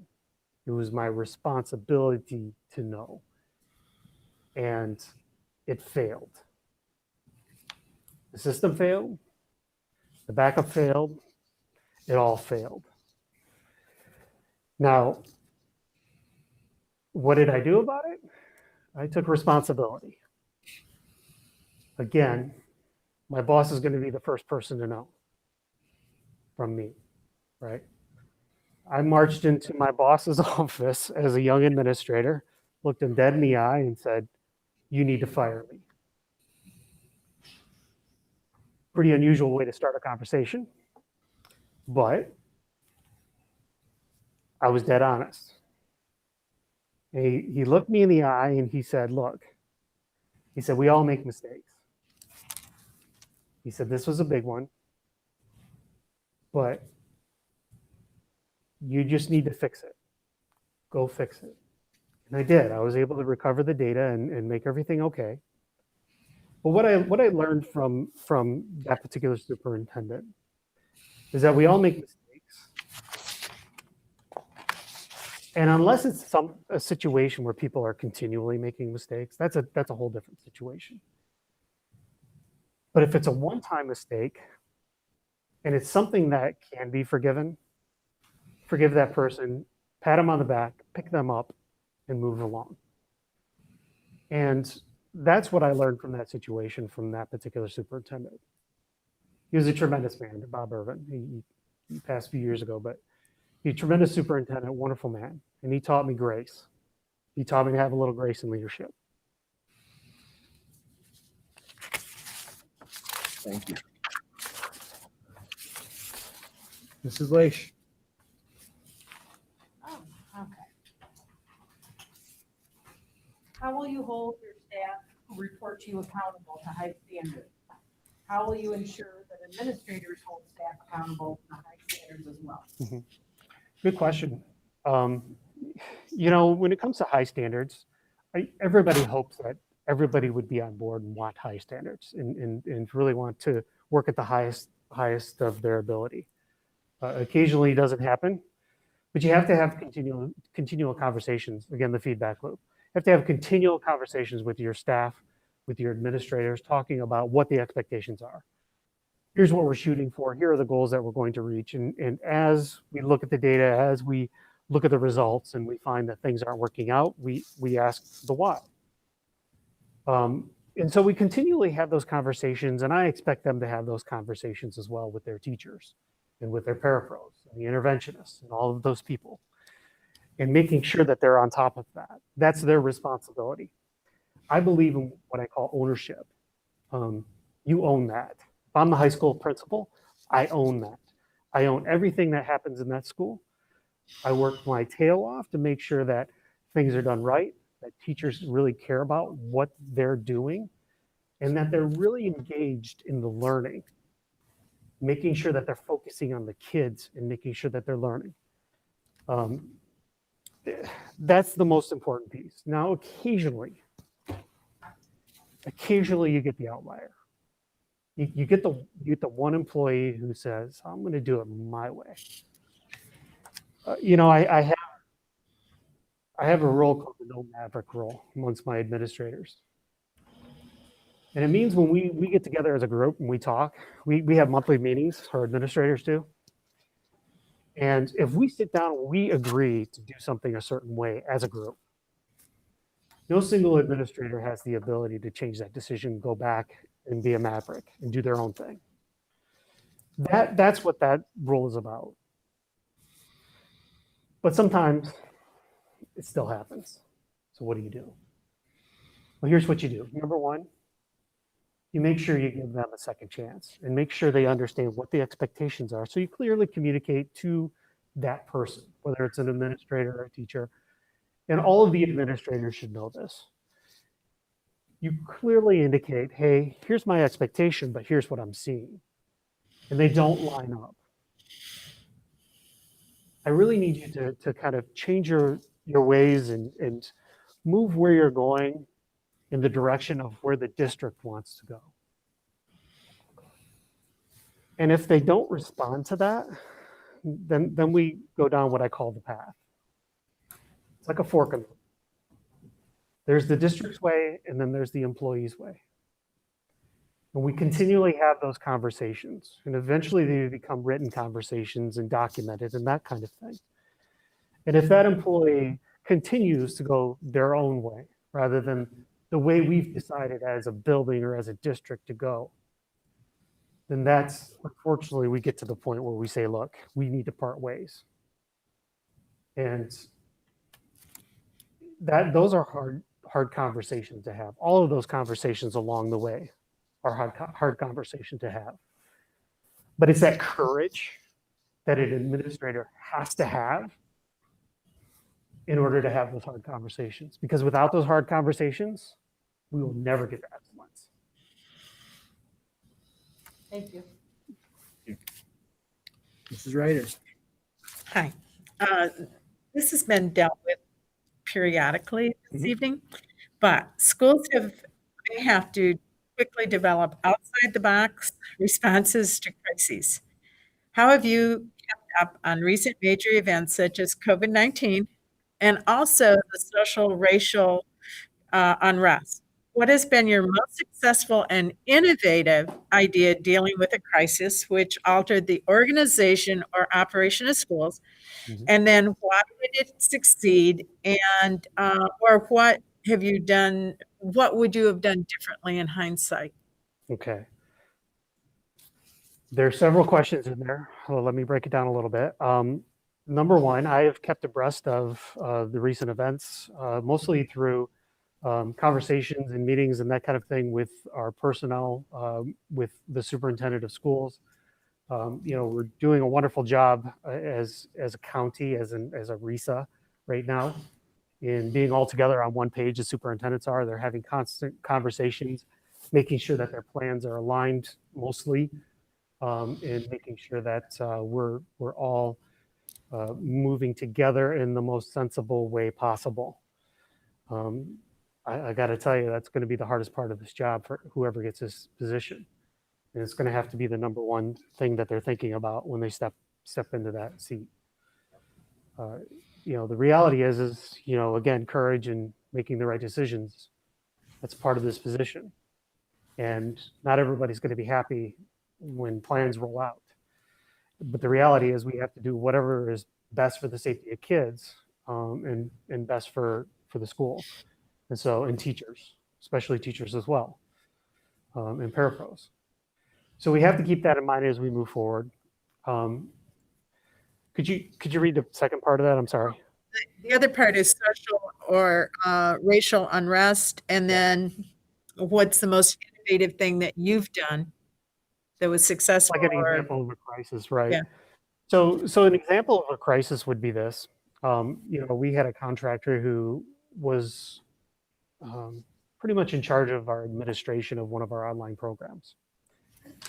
And things weren't going well. This is when I first came into my position. And, there was a broken trust that happened amongst the staff and this particular person.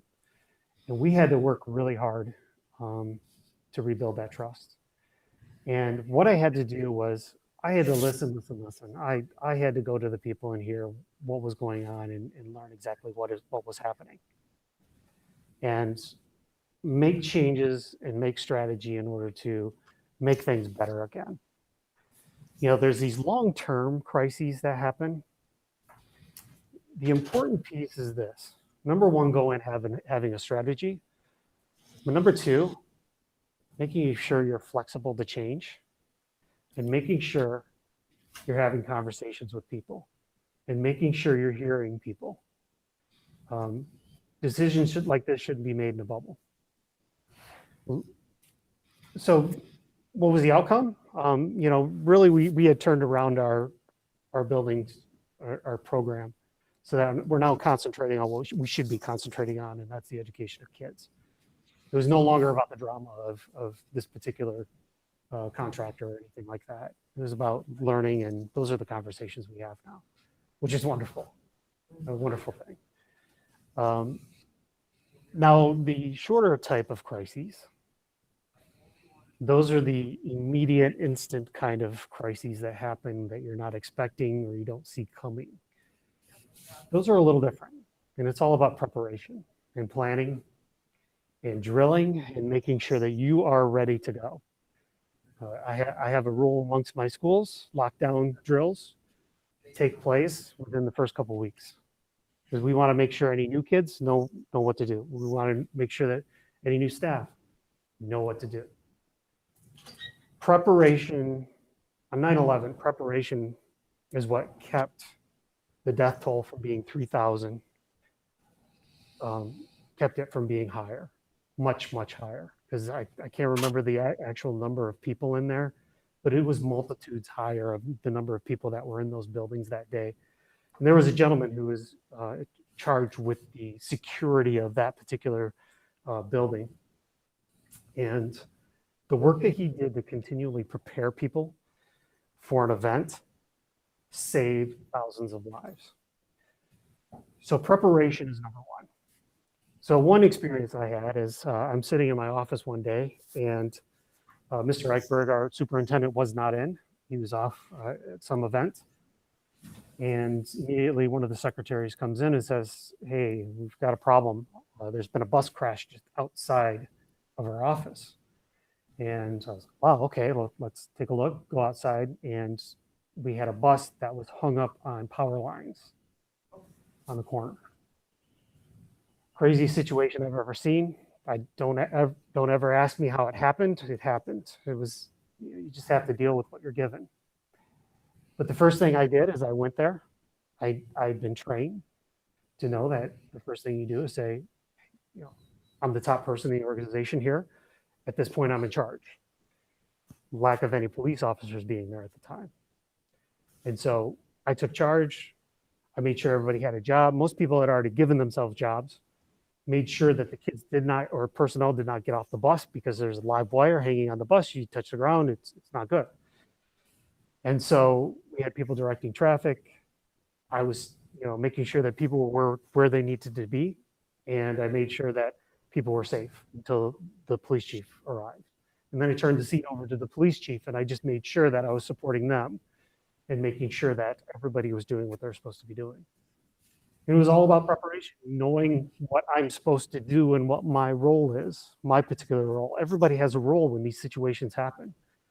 And when you're trained like that, you don't have to think. You just go into action and you do what you're supposed to do. And that was the type of situation that we were given. And fortunately, it all worked out. All the kids were safe. They all went home a little bit later on a different bus. And, I was able to then get to my office and make sure everything was communicated out and that kind of thing to the district, and made sure everything was done well. So that's an example. Thank you. Mr. Lee. Yes, I have the last question for you. Okay. What are the most important first steps a superintendent should take when starting in a new district? Well, in general, I'm not talking about right now when it comes to, COVID planning and that kind of thing, but when it comes to any particular district, it's important to listen, to make sure that you are talking to teachers, you're talking to parapros, you're talking to administrators, and you're sitting down and you're getting to know them. Because what you're going to find is you're going to find a culture there, and you want to learn the culture first. You want to know who it is that are official leaders and who are unofficial leaders. You want to know what the issues are. You want to know what their concerns are. You want to know what their celebrations are as well, and what they love about working here at Buchanan. And those are the things you want to learn, because then the next step is to set those goals and to take that information and say, hey, great, this is where we need to go next. Let's get to work on that. I've listened to you. Here's the feedback that you gave me. Let's move in this direction and start to really get some things done and improve where we, get to where we need to go.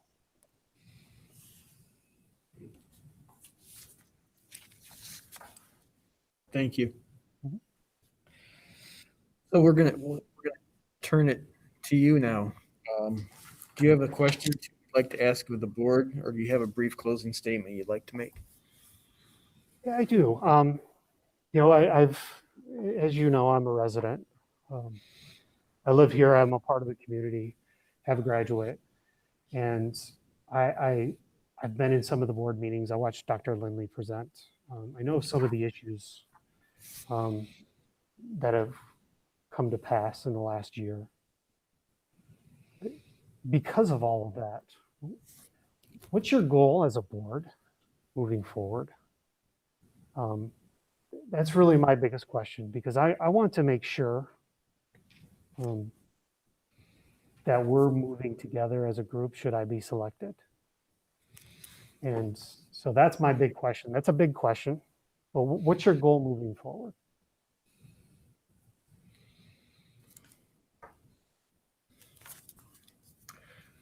I'll field this one, I guess, and people can add on. I think it's to get back to putting students first.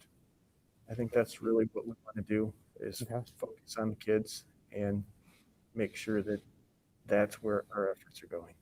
Okay. Okay, good. And that's exactly where I want things to be. Just like the situation we had. I want to make sure that our conversations are just about how kids are. How are they doing? How are they achieving? I would love to be the focus moving forward. Absolutely. So that's where I want to take Buchanan. I think you made a good statement that the community, I think if they were sitting here right now and learn the culture when you get here, that's going to be from, I feel I'm here from the community, so I think that was a real positive. Yeah, absolutely. Brandon, I want to thank you for coming in tonight. It's been great. We've got four others to talk to. But you've given some great answers here. We appreciate you taking the time to come talk with us. Right. Thank you so much for the opportunity. I really appreciate it. It really is an honor. Thank you. Thank you. Thanks. Board members will start back up at 10 or 15 minutes. If you got time for next. Sounds good. And for those,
Bill, did I mess it up now? Which one color is in the pink or the lower button? Green. One of them. Oh.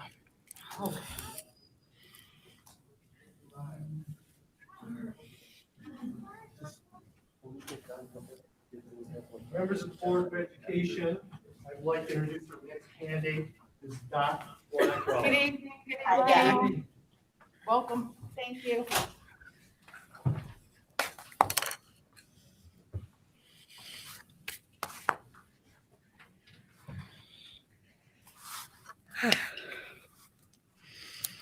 You have headphones? Headphones? No.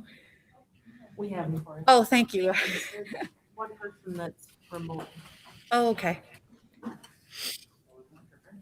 Sorry about that. That's okay. I didn't know about headphones.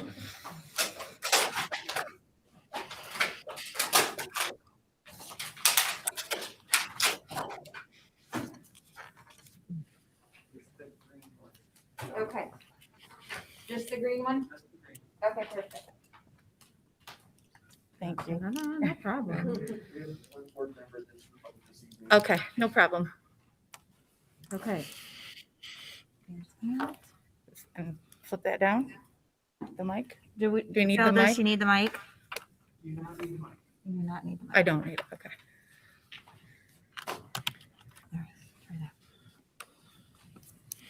Okay. Test, test. Can you hear us? I can. Okay. I feel like I'm at a karaoke bar right now, getting ready to cue up the song. Sorry. Is it Dot? Yes. Dot, on behalf of the Board of Education, our staff, and our entire community, I want to extend our welcome and appreciation to you for taking the time to come down here tonight and be with us. We're excited to learn about your candidacy to become our next superintendent in our district. Our goal is to have an interview at your best and feel comfortable as we can be in these situations. We have 14 questions for you this evening and about 45 minutes designated for your interview. Don't hesitate to ask clarification or for questions to be repeated, as some may have many parts. With that, let's get started, and I have the first question. So, Great. Can you hear well? It's echoing, so I just want to make sure I can hear. Because we could turn up the volume. I wasn't sure. Oh, Well, if you take it off, except for the one board member who's remote, I found that works much better. can he still hear me? Yeah. Okay. Yeah, Oh, we okay. can.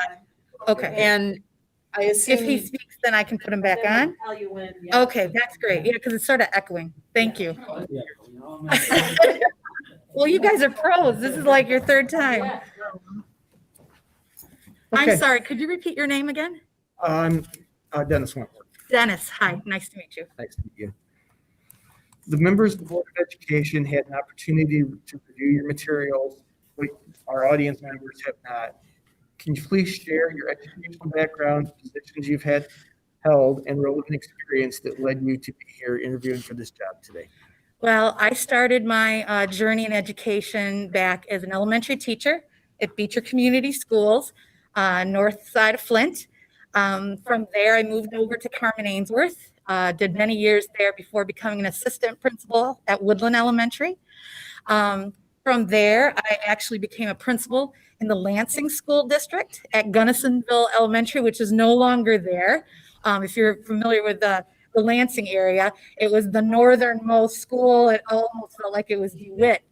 My first year, we still had like cows in the back pasture. It's not like that anymore. From Lansing, I moved on as a principal to our neighboring district, Waverly Community Schools. I spent most of my time there as a curriculum director after being an elementary school principal there, and many years at central office. From there, I had some success with writing some grants. Waverly Middle School was identified in the very first wave as a low-performing school, and we were very successful in writing a grant there. And the Ingham Intermediate School District saw that and asked me if I could come and be an academic consultant. So I was with them for a little bit, helping several schools, not only Lansing and Waverly, but some charter schools, write a couple more successful school improvement grants. And from there, I am where I am today. I am the superintendent at Vassar Public Schools. I am just entering my 5th year there in a very nice, small community, very similar to what you have here. My educational background, I'm a Michigan fan because I went to school there and marched in the marching band. That's my undergrad. I went to Eastern for my master's, and I finished my EDS at the University of Michigan again. Always go back, go blue. I am now currently in my doctoral program online, trying to finish that up by next year. Just a little bit about me. I'm Dot. I have a 28-year-old son, biological, with a tennis pro at Wintergreen in Virginia at a tennis place. And I have 8 foreign exchange students that I've had the last 4 years while I was at Vassar. They're from Germany and from Spain. And I also have a very small 13-pound Shih Tzu Chinese Crescent dog named Arya. So a little bit about me. Thank you. Dr. Burnett will be online.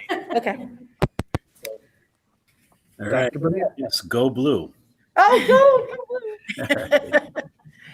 All right. Certainly, you have done your research on Buchanan Community Schools. What have you learned about our district? Why does the position of superintendent of schools appeal to you? Thank you for that question. When I started to do my research about Buchanan Community Schools, I've reflected a lot during my journey about what I value and what I believe. And the core values that you have here, I really identify and resonate with them. I very firmly believe in community partnerships, which a great example is your Buchanan Promise.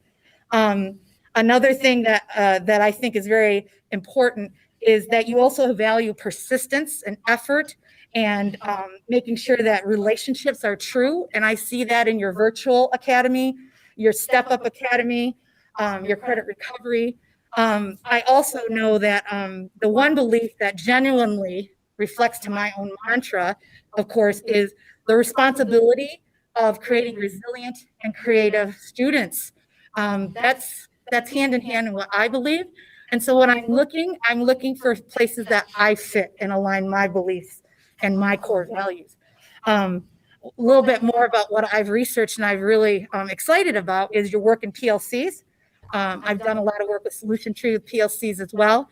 And it's always exciting when a school district is engaged and committed with PLCs because that's where the magic happens. We're able to get people together talking about school data, looking at evidence, and then being able to make decisions in a nimble way.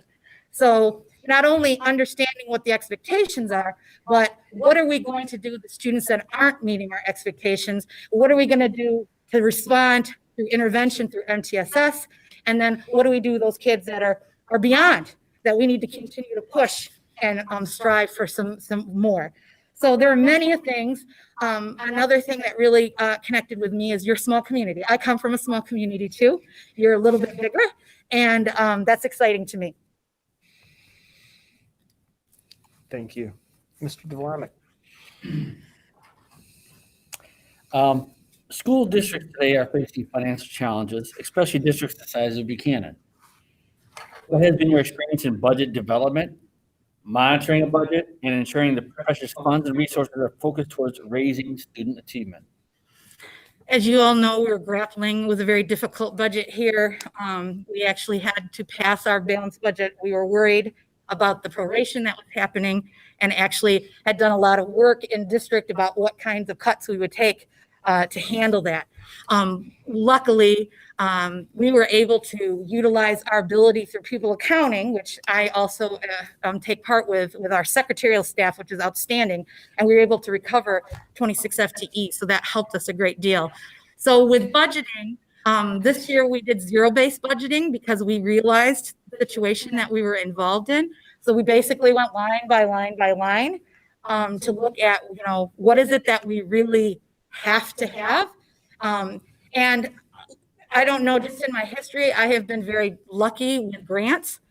So we have had resources available through utilizing grants. So at my school district currently, we had a $3 million school improvement grant. We completed a $400,000 Safe Routes to Schools grant. which is now, at the level of the township and the city doing. We did 2 safety grants that equal around $200,000. So when we did our bond, we were able to stretch the bond dollars even further by utilizing these 2 grants, as well as doing an energy project. So I've had a lot of experience with budgeting, from the pupil accounting side to the budgeting side, the process, bringing the board, the staff, the administration, the community together. The budgeting piece of the bonds, we finished the bond. I'm at the end, yay. The bond process, the energy bond finished right away. We did that within the first year. So I've had a lot of experiences there. Thank you. Mr. Leish. This is a 2-part question. What experience have you had in using technology as an instructional tool and a management tool? In my very beginnings, Power School. I spent most of my time in Power School.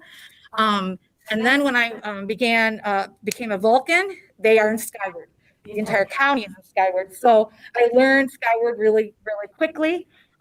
So I've worked extensively with Skyward and Power School as management tools. There are a lot of other management tools that I've been involved with. Instructionally, I think the most powerful instructional tool that I've been involved with is Illuminate Ed. So when you talk back about your PLCs, you have to be able to give teachers the tools to make gathering data, collecting it, being able to compare it against state benchmarks, against their own classroom benchmarks in a convenient way. And so with a lot of school districts without an online platform like Illuminate Ed, where it dumps in all your special ed IEP information, it dumps in all your state information, and the teachers are able to put all their local common assessments in there. So when I have a weekly PLC in my data conversation, I can actually talk about actual data of how my students performed at that time period. I can compare it to what the state standards are, or what we've mapped, and then I can do something about it. And as a group, as 8th grade teachers or as algebra teachers, we can start to impact change the very next day, not 9 weeks later. So to me, that instructional tool has been very powerful. That's more of like a management tool as well. But we have one-to-one Google Chromebooks where we're at. We work very hard to do that. And we brought in these gigantic screen, which are touchscreen computers. And so the teachers and the kids are able to use that touchscreen technology. It's been very powerful as well. So that's just a little bit overview of what I've done with technology. Thank you. Mrs. Rayner. This is question number 5, and you've touched on some of the multiple points of question number 5. Raising achievement levels for students continues to be our district's goal. Describe your experience in implementing a guaranteed, viable, and rigorous curriculum following state or national K-12 standards in the PLC model. How would your instructional leadership ensure administrators and teacher teams use authentic assessment, the data from those assessments, and other strategies to ensure that classroom teaching and learning practices are impacting all student learning? Yeah, that's the essence of why we're here. So when I came into Vassar, they were considered a low persisting school. So they were tagged in the lowest 5%. So right away, we had to go and turn around not only the non-academic issues, but the academic issues. And that starts with creating a system. So the system that we have to have, and PLCs work beautifully in that system, is being able to take that curriculum, get it down to the point where the teachers are accessing that curriculum. So it's not sitting on the shelf, it's actually being used. But this is where the Illuminate Ed system comes in. It gives you that system so that they can start looking at how kids are performing on the test that they're taking. So remember, it's formative assessment. So they're taking a dipstick all the time so that they can adjust their instruction right away and not wait till the end. And so what's important here is that our teachers are coming together not just in their horizontal groupings, but they also have to have the vertical groupings. Those are just as important. So if you're splitting buildings like a K1, a 2, 3, you have to have that discussion between the ones and the twos. You have to have that discussion across grade levels so that they're able to look and make adjustments to their curriculum. There is no, I mean, if you look at the state of Michigan's curriculum, there's no way you can get it accomplished in 180 days. So it's important to understand those power standards, those very essential standards that we're teaching to, and making sure that our assessments are aligned to that so that we can make adjustments so much quicker. One of the things as an academic consultant I was involved in with instructional learning cycles, which is very aligned with the data discussion about taking an intervention, honing it down to, okay, what's it going to look like for these students? And these students were picked because of a universal screener that showed us that they had needs. And now how are we going to make these students, gain a year and a half, not just a year in 1 year, but a year and a half. So raising achievement is utmost, but I have to say this: if you don't adhere to the non-academic needs of students, I can give you the best academic curriculum and it's going to fall flat on its face. You must have a system in place for the non-academic. I'll just give you an example. So in my school district, we were able to get into the CEP program. So all of our students get free lunch, breakfast, and dinner, 3 meals a day. And this put them in a better spot. They're fed, they're getting nutritious foods. And through COVID, I was able to have these kids eat the entire time, 7 meals a week, breakfast, dinner. So you got to take care of those things too. Thank you. Mr. Lee. Why would you consider leaving your current position for a position as the next superintendent of Buchanan Community Schools? Well, I am looking to the next step in challenging my leadership skills. I want to continue to grow. As I mentioned, I want to go into a bigger district. I'm looking for a fit for an organization that's also looking into a person who's system thinking. I believe strongly that my skill sets are creating an environment where there's teamwork, collaboration, that there's productive communications, that we are able to improve our instructional staff by reflection so that the quality of their instruction improves. So as I mentioned before, academics are number one, but non-academics are right there parallel to that.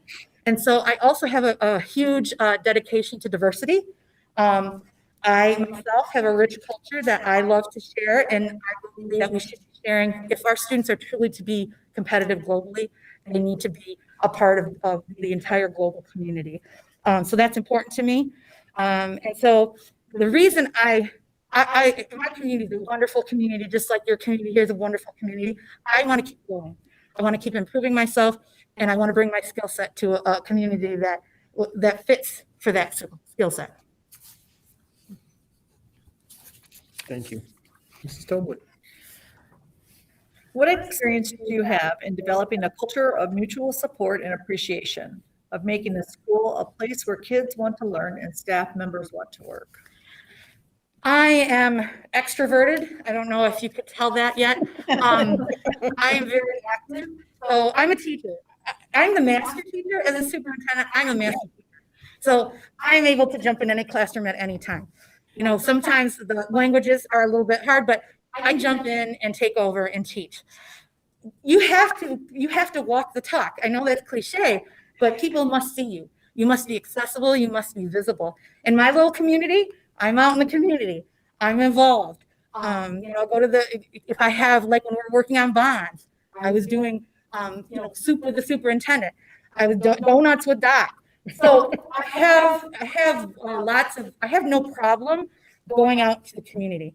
And so I think what's important is to have a culture of mutual support. You have to have trust. And to build that trust, the first thing I do is team building. I do team building with all my leaders, my leadership team, my board of education, and then that branches out. I mentioned systems to you, so I've been involved in the My Excel blueprint, and so we create systems. There's the building acceleration team and the district acceleration team, and so you have to build trust, say what you're going to do, and do it. You also, if you make a mistake or something doesn't work out, you have to be able to stand up and say, "Hey, that didn't work. We need to do something else." So I think that's really important. Kids, I have great time with kids. Just because like I said, I had foreign exchange kids, and the reason I had that is it kept me really attuned to what's happening in the high school classroom. I mean, the kids forget who I am when they come home, they bring their friends home and they're, eating or watching TV and they talk about what's going on at school. So I have no problem with that. I actually taught a mindful movement class with the secondary students at an early bird because that's a part of my dissertation. And so I believe in teaching. I am a master teacher, and that's how you build that culture, the morale level is building trust. Plus, I like to celebrate. My principals will do like a treat trolley. Right before breaks, we do some kind of fun activity where, the teachers do scavenger hunts and things like that. So we do a lot to try to be, I'm very active. Thank you. The next question is mine. How have you been an effective communicator? Can you give some specific examples? What are key strategies a superintendent should use in communicating with various audiences? Well, of course, there's, the traditional methods. And I would say the traditional methods, Facebook has been the most powerful for me, just because my community is very savvy with Facebook. So I can get a lot of information out that way. You have School Messenger like we do. We do a lot of push out of robocalls and emails. But the best way to get information out, especially when we were passing the bond, is to go out to the community. So go to the churches, go to Rotary. I'm a Rotary member. Go to any of the events. We have like this wonderful August Fest. I have a table there with information. You just have to go out and talk to people. Like one of the big first events I did when I entered Vassar was to have ice cream cones with the seniors. So because it's important to me that when every senior graduates, I know their name. And so I start establishing relationships right away. And kids love free ice cream. So we did that. That's a way of communicating. I found that it's easier for me to try to get out and talk to the people that have like a negative perspective and just at least share the story, share what's going on, and give them a place where they feel like they can be heard. So I think the key strategies for superintendent communicating is you never can communicate enough. Thank you. Mrs. Tobler. Describe your leadership style. How does that leadership style work in the day-to-day operation of a school district? Would you describe yourself as having a proactive or reactive style? Definitely proactive. Definitely very visible. Try to get into all my classrooms. In the elementary, I love reading books. If you go on our Facebook page, I read a book on my Facebook page with my little dog. So because I missed reading, because March is reading month, and I get to every classroom and I would read. So my leadership style, I would say I'm a servant leader at the heart of who I am, but superintendency is situational. So there are times where I got to make the hard decision, and everybody knows I'm going to make the hard decision. That's what I'm there for.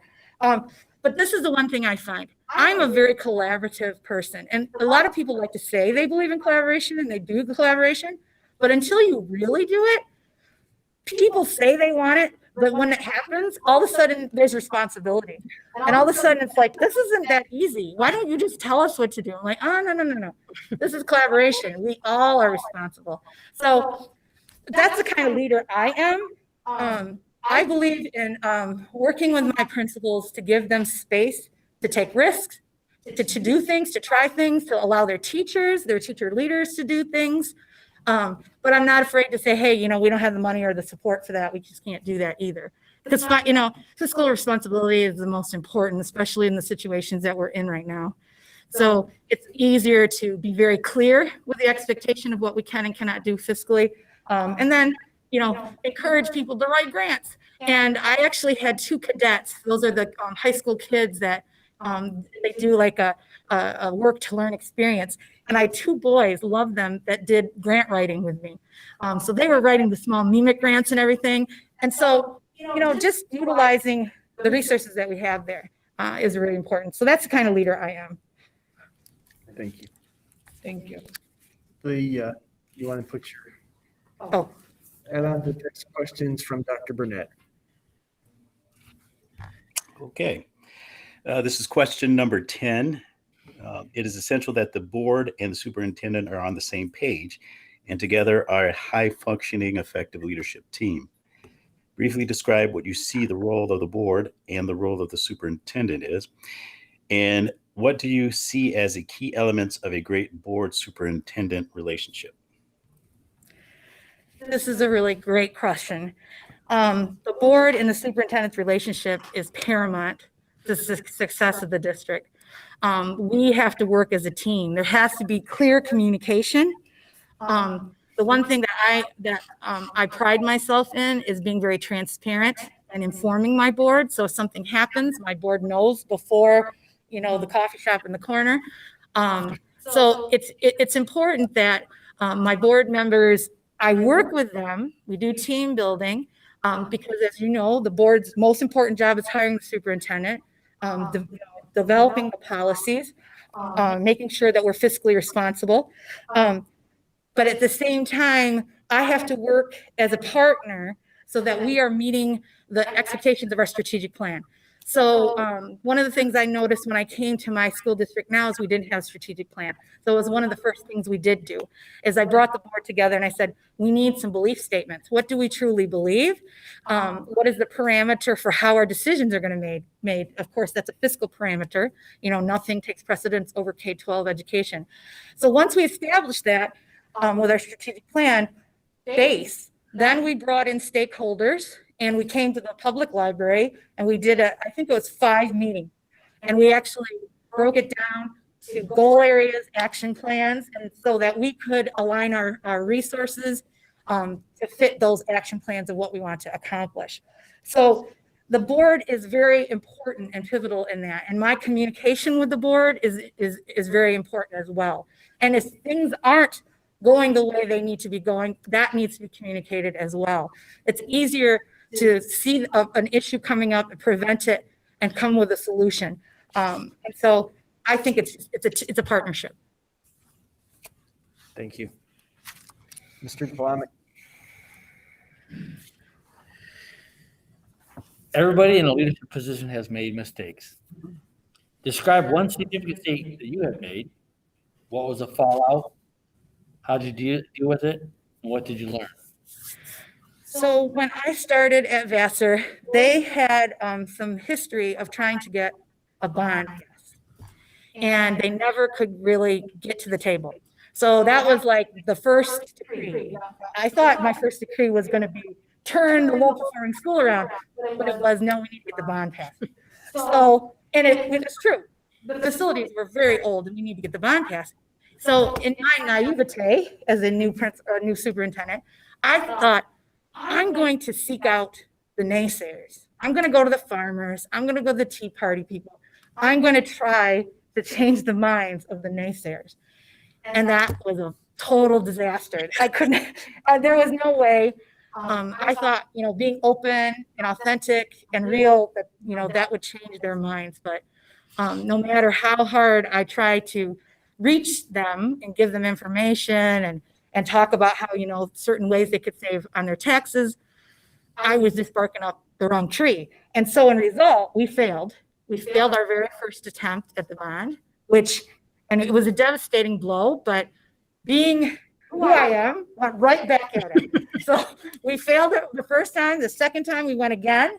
We lowered it, obviously. We said, hey, we listened to you. But again, I still had this focus that if I brought the people who didn't understand why we were doing this, that I could really make a difference. And even the second time, we were closer. We failed it again. And, people were getting worn out by then. But I said, nope, we got to go one more time. But the strategy changed. We're going to go after the people who are yes. We're going to find the family who are yes, the people who have kids here. And we're going to make sure that we got those people. So we started having meetings that said, you bring 10 people that are yes people that have kids here. And that's how we built it. We built it from the yes vote. I wish I'd have known that from the beginning. But we did. We passed it. We passed it. We were able to do an energy bond on it to extend the amount of the bond, which was exciting. So, and now when the community sees our new gym, our new stadium bleachers, I mean, everybody is really excited about it. So that's my story there, a mistake. Thank you. How will you hold staff who report to you accountable to high standards? And how will you ensure that administrators hold staff accountable to high standards as well? Well, one of the first things I did when I became a superintendent is I noticed that no one was evaluated in the district. There, the ones that were required, but so many staff members that had never been evaluated. So the first thing for accountability is you have to get some clear expectations and evaluate everyone. And so everyone had to set goals for themselves, and they were all appropriate for the positions they were in.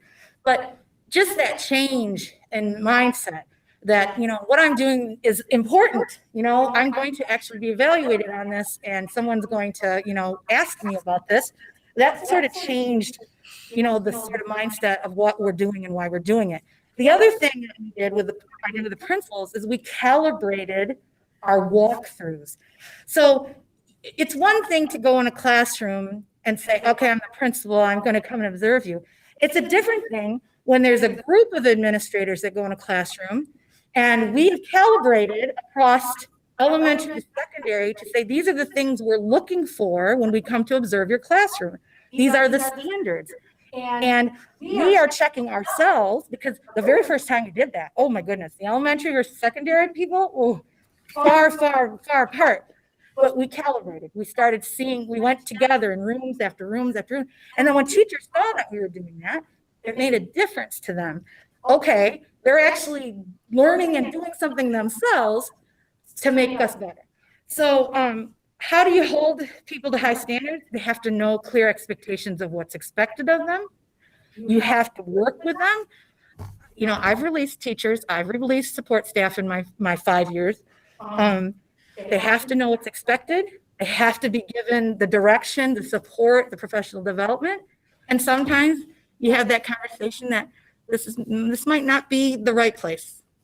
So I think everyone does very well when they know what's expected of them, and that we're here for one thing and one thing only. That's kids. That's kids. That's what we're here for. We have so many adult problems. That's not important. It's about our kids. So that's how I hold high standards. Thank you. Mrs. Ryder. Okay, again, this is question number 13, so we've kind of touched on this a little bit. Okay. Schools may have to quickly develop outside-the-box responses to crises. How have you kept up on recent major issues such as COVID-19 and social and/or racial unrest? And then what has been your most successful and innovative idea dealing with the crisis which altered the organization or operation of schools? And then why did it succeed, or what might you have done differently in hindsight? Well, multiple things have happened. I'm sure you guys have experienced the same thing. So March 13th was the last day for us, and then we had to go into the continuity plan. We took this very seriously because, as I had told you earlier, we're in the CEP program. So I have kids between 77 to 80% poverty, so they need food. So the very first thing we did is, because it was cooked to spring break, is we did 2 weeks of food. We had 2 bags, a breakfast bag and a lunch bag, and we reutilized staff immediately, even before her, executive order. We reutilized staff immediately, and said, okay, transportation, custodial, support staff, volunteers. If we're going to pack 1,000 bags of food, we need everybody, all hands on deck. And so we learned a lot about that process. So it has, I think we've done 170,000 meals in this time period, because we're still doing it today because we've adjusted to the summer feed. And so we don't utilize the bus drop off, but they still, because they have the pattern of picking up, they still come. So one innovative thing there is that we provide a lot of food to a lot of kids. We also have, I have an adjudicated youth program called Pioneer Work and Learn, and we bring them food as well.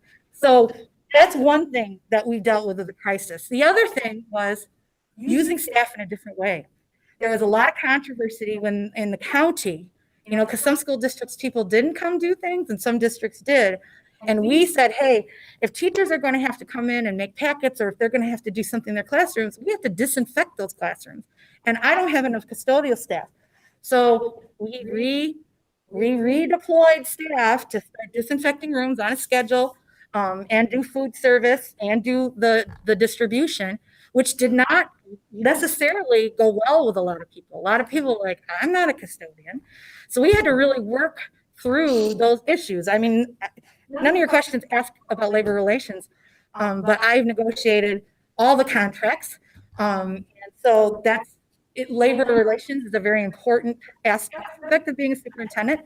And so with COVID, we worked very closely with our instructional staff on what our plan was going to look like. And we did a hybrid. So this is what's interesting. My hypothesis was I have a section in the country that doesn't get internet. So we ordered hotspots. And so then we started tracking. I had the teachers and the parapros call each family to find out who has internet access and who doesn't get cell service. And I anticipated a map with one big red chunk right here and everybody else having it. And that's not at all what happened. Even people in the town didn't have internet access. So that was like a real new aha for us. So right now we're trying to work out how we're going to get hotspots and Chromebooks to those families that we assumed already had them. So that was a learning that came out of that. The other thing we learned was not to jump too fast, to wait, get all the information. Like right now, we're working on the plan, the template. I'm sure your district's received it as well. We're going through piece by piece how we want our district to look, because we anticipate that there will be a time that we're going to be completely remote. And I've got families that don't have access. So that's really where all our energy is right now. But this isn't something that's top down. It's something that we collaborate through those systems that I mentioned. We have a BAN and a DAN, and those groups that have the leadership come together, and they're going to work through each of the pieces with us. So I think I got that. Thank you. Yep. Mr. Lee. Yes, what are the most important first steps a superintendent should take when starting in the district?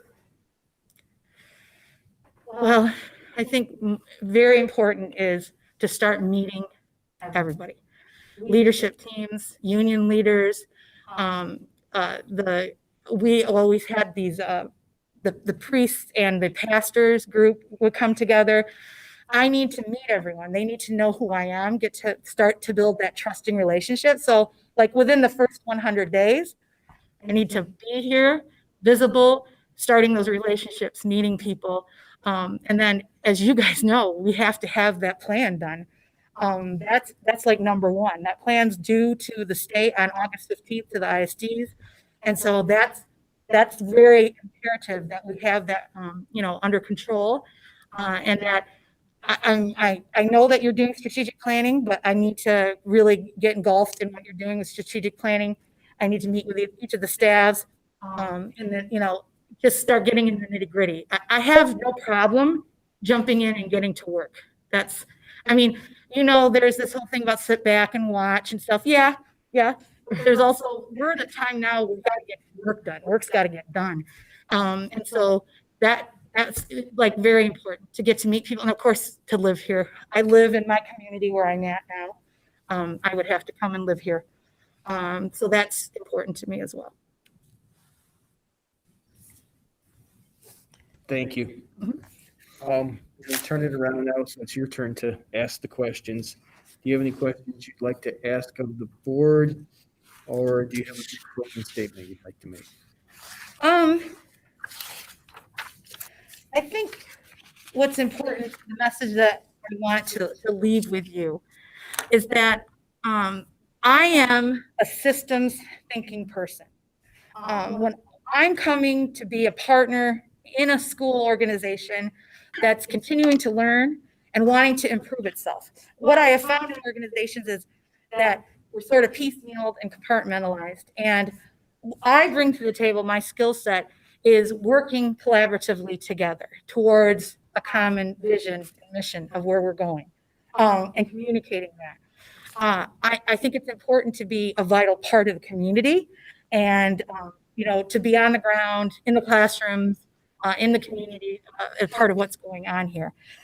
My research about Buchanan is very similar to the community I come from, but it's bigger.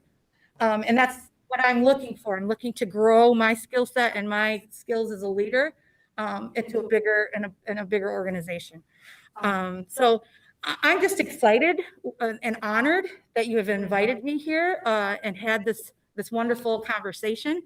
And I look forward, hopefully, to continue the conversation. But I want to thank you for taking your time. I know I'm the last one tonight, so I'm not going to belabor it. So thank you very much. Thank you. Thank you. I want to thank you for your answers and the time that you took with us tonight. Great to meet you. Thank you. You have 3 more tomorrow night, and Yes. Thank All right. Good luck, everyone. you. Thank you. See you. Are you driving back tonight? Yes. Oh, God. You know, you're beautifully back there. Oh, yes, we do. Sugar beets where I come from. So Watch the deer, though. it's been very, oh, yes, we have Yeah, to- watch the deer. Nice meeting you all. Bye. Nice meeting you.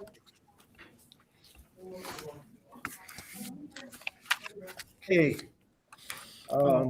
Quick housekeeping here, moving on to item G, recommended other actions, BCS employment approval.